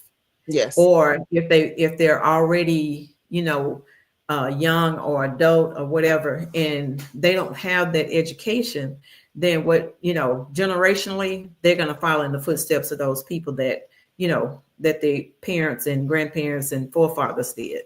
And so to get out in the community and show people there are different ways, because we can do it. It's just that, will we do it? Right. And if you know how to do it, you may know. Some people just don't know how. So, question, and that's mindset too. When we talk about that, not knowing how, but then when you do get the tools, you have the mindset to use them. And sometimes we don't have that mindset to use the tools that people tried to give us. So when we think about legacy, what does legacy mean to you, and how can people be more intentional about creating one? Legacy to me is, I was just telling someone this the other day. I'll give you an example. Sometimes people go through divorces, or they go through tragics in their lives or in their families and things, and they just cut off communication to the families. So I tell people, it's high time you let that go. You let that go, so your children will be able to know who's who in their families, who their, their grandparents are, their forefathers, their aunts, their aunts, uncles, and they can see, that this happened, or this person, was the matriarch of the family or whatever. Right. So getting people to understand that you let that other stuff go. Whoever didn't bring the macaroni and cheese to the family reunion, and you mad at them. Yeah. Everybody can't bring the macaroni and cheese. We got one person in the family that cooks. No, because we used to have one that used to bring that Boxcraft macaroni and cheese and put bacon bits on it. No. But but it's really time for people to understand that tomorrow is not promised. That's right. And when you can get your families back together genuinely, and not be apples for apples, or it's you don't think that you're more than anybody else. We're all on common ground. Right. We're all on common ground. We're all people. And to let your children be able to know their legacy, that's key for me. My parents live in one set lives in Shreveport, my dad and my mom there, and my biological mom is here. So I always make it a point for my grandkids to know their grandparents and to know their other relatives. I think that's very important. So, we need to keep our stories going as well. I remember growing up, my grandma had, I don't know if you remember, the big Bible that every time someone was born, they'd write it down on like a family tree in the fused Bible that we used to have. Yeah. I don't know what happened to it, but we used to write it down. I remember that because every year I go back and we would go and look through it every year that we have like a family reunion, and you'd be able to see your family tree. And so now we have accessories. So I started that myself. But just to know what the legacy is, what our grandparents, our forefathers and foremothers have done before, that's important. Looking back through that legacy, finding out that my great-great-grandfather was a part of one of the wars, the World War. Did not know that. And, and that made me proud to know that, as an African-American male, of being a part of that. So while I watched that on, movies about it, I can say my great-grandfather was a part of that, so I think that's important for them to know, and to know what we come from and how we can keep that legacy going. How has being a mother and grandmother influenced your approach to financial security and wellness? Ooh, let me tell you, being a mother, grandmother, and to make sure that my legacy doesn't have to work as hard as I did or have. Back when I was a kid, money wasn't taught to us. Yeah. You know, we know how to farm, raise chickens and things like that, but we wasn't taught finances. And, you know, you would see, now my grandpa would charge us 50 cents to go to the store. That's about as good as he got. But nobody taught us that. And so for my grandkids, kids and grandkids, you know, anything that I find that's financial, I give it to them, whether they want to hear it or not. This is for you. This is for your children and your children's children. Yeah. And you need to make sure that your children understand it, because I can tell you there's some kids learn earlier than other kids. Right. And they're put in that place to learn at early ages, so that by the time that they're 10, they already know what money is about. Right. They know how much money they have. They know how much money they have coming in a month. I mean, coming in, because they have been taught how to invest. They've been taught how to save, how to do money, how to make money work for them and not them work for money. So as a grandmother and mother, when I learn different things about finances, I make sure that they understand. I definitely agree. You know, I think about what you just said. My parents taught me what we call it, the hustle. Taught me, I don't know if you remember when people used to go and yard sale a lot, and my mom had me with her. And then I had my baby dolls, and she taught me how to sell my own baby dolls. So I kind of learned early. My father, he had a tire business, so he would take me with him. I was a daddy's girl, and he would take me with him. And instead of him going in the bank, he'll send me in the bank to know how to write out the slips and know what to say and how to. And when he write a check, he'll let me write the check and teach me how to do that. So he was teaching me that, even though it was fun to me to be able to do it and feel like I was a grown person, but he actually was teaching me those things. And so it was very, important for us to be able to do that to our kids. Me even teaching math, and we get into the percentage. I would teach young ladies in high school about, hey, you have a child right now. How about let's put some money aside and let's kind of calculate, if you get so much percentage on this money, by the time this child turns 18, how much will they have in their bank account if you don't touch it? And then, doing that with the children in high school, they was just like, Ms. McClain, no one has ever taught us this. Like, I would have never thought about this. Like, this is what you do. You put in money up for your child. So that way, if they want to go to college, or if they want to go to, if they don't want to go to college, they have something set aside, because a lot of times our kids are, when they come out of college, they come out in debt. So with student loans. So I think that's very important for us to be able to teach our children that. So we got a couple of minutes. One last piece. What's one piece of advice you give to someone who wants to take control of their financial and physical well-being? And what's a piece of advice if someone wants to become an insurance agent? The advice for someone wanting to become an insurance agent, you have to know that you have to treat it as a business, not a hobby.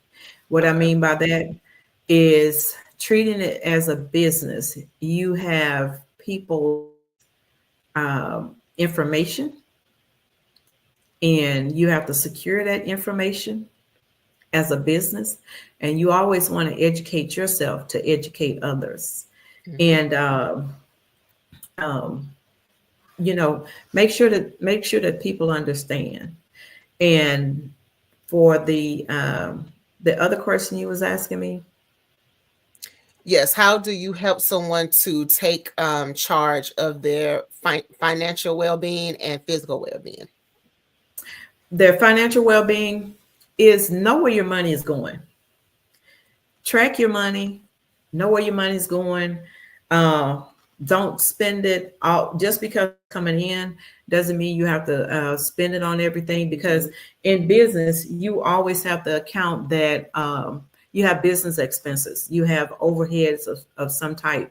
And, you know, you don't want to just spend. And then, right. I mean, you can make it, but spend. Get educated about it, because in the insurance, you're a 1099 and you're going to spend all your money at the end of the year. You're supposed to be even paid your taxes in. And guess what?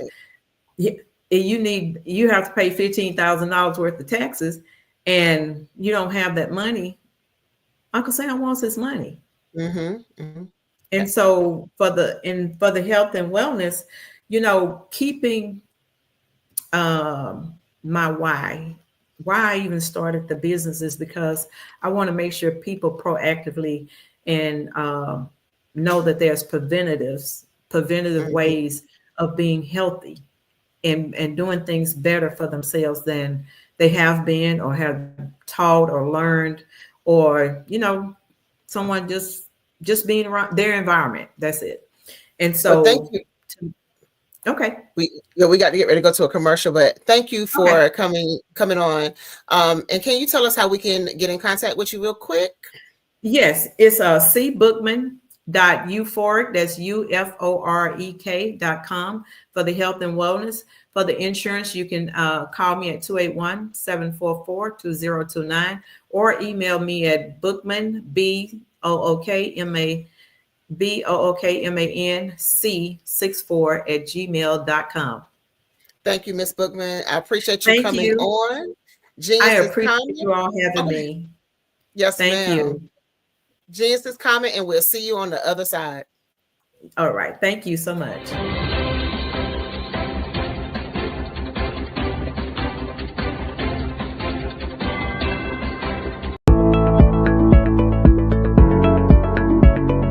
Prepare for what's coming and dominate in economic winter. Stand strong and thrive by showcasing your great products and services globally through the Black Business Network and Black Business Olympics. The Black Business Network has showcased over 2,000 companies with over $7 billion in sales each year. Over 10 million attendees have viewed the rebroadcast each month. Through the Black Business Olympics, unique styles of business training and mentoring are turning students into business owners and entrepreneurial warriors who will dominate in any economy. Gain the ultimate advantage of the Black Business Olympics, 7 days of unbelievable topics and speakers speaking around the globe. Donate your time and experience to provide expertise and scholarships to students worldwide and change the world. Now, more than ever, new insights, tools, strategies, and capabilities are needed. This is your chance for a major presentation to the world. Fill out the form and join the more than 2,000 speakers who have presented to over 200 countries. Join the Black Business Network streaming live into the Metaverse, STEM City, Black Multiverse Enterprises, Hulu, Amazon, YouTube, iHeartRadio, Apple, Facebook, LinkedIn, Pod TV, IBM TV, Spotify, and Google Podcasts. Sign up today. Spaces are limited, and we will see you there.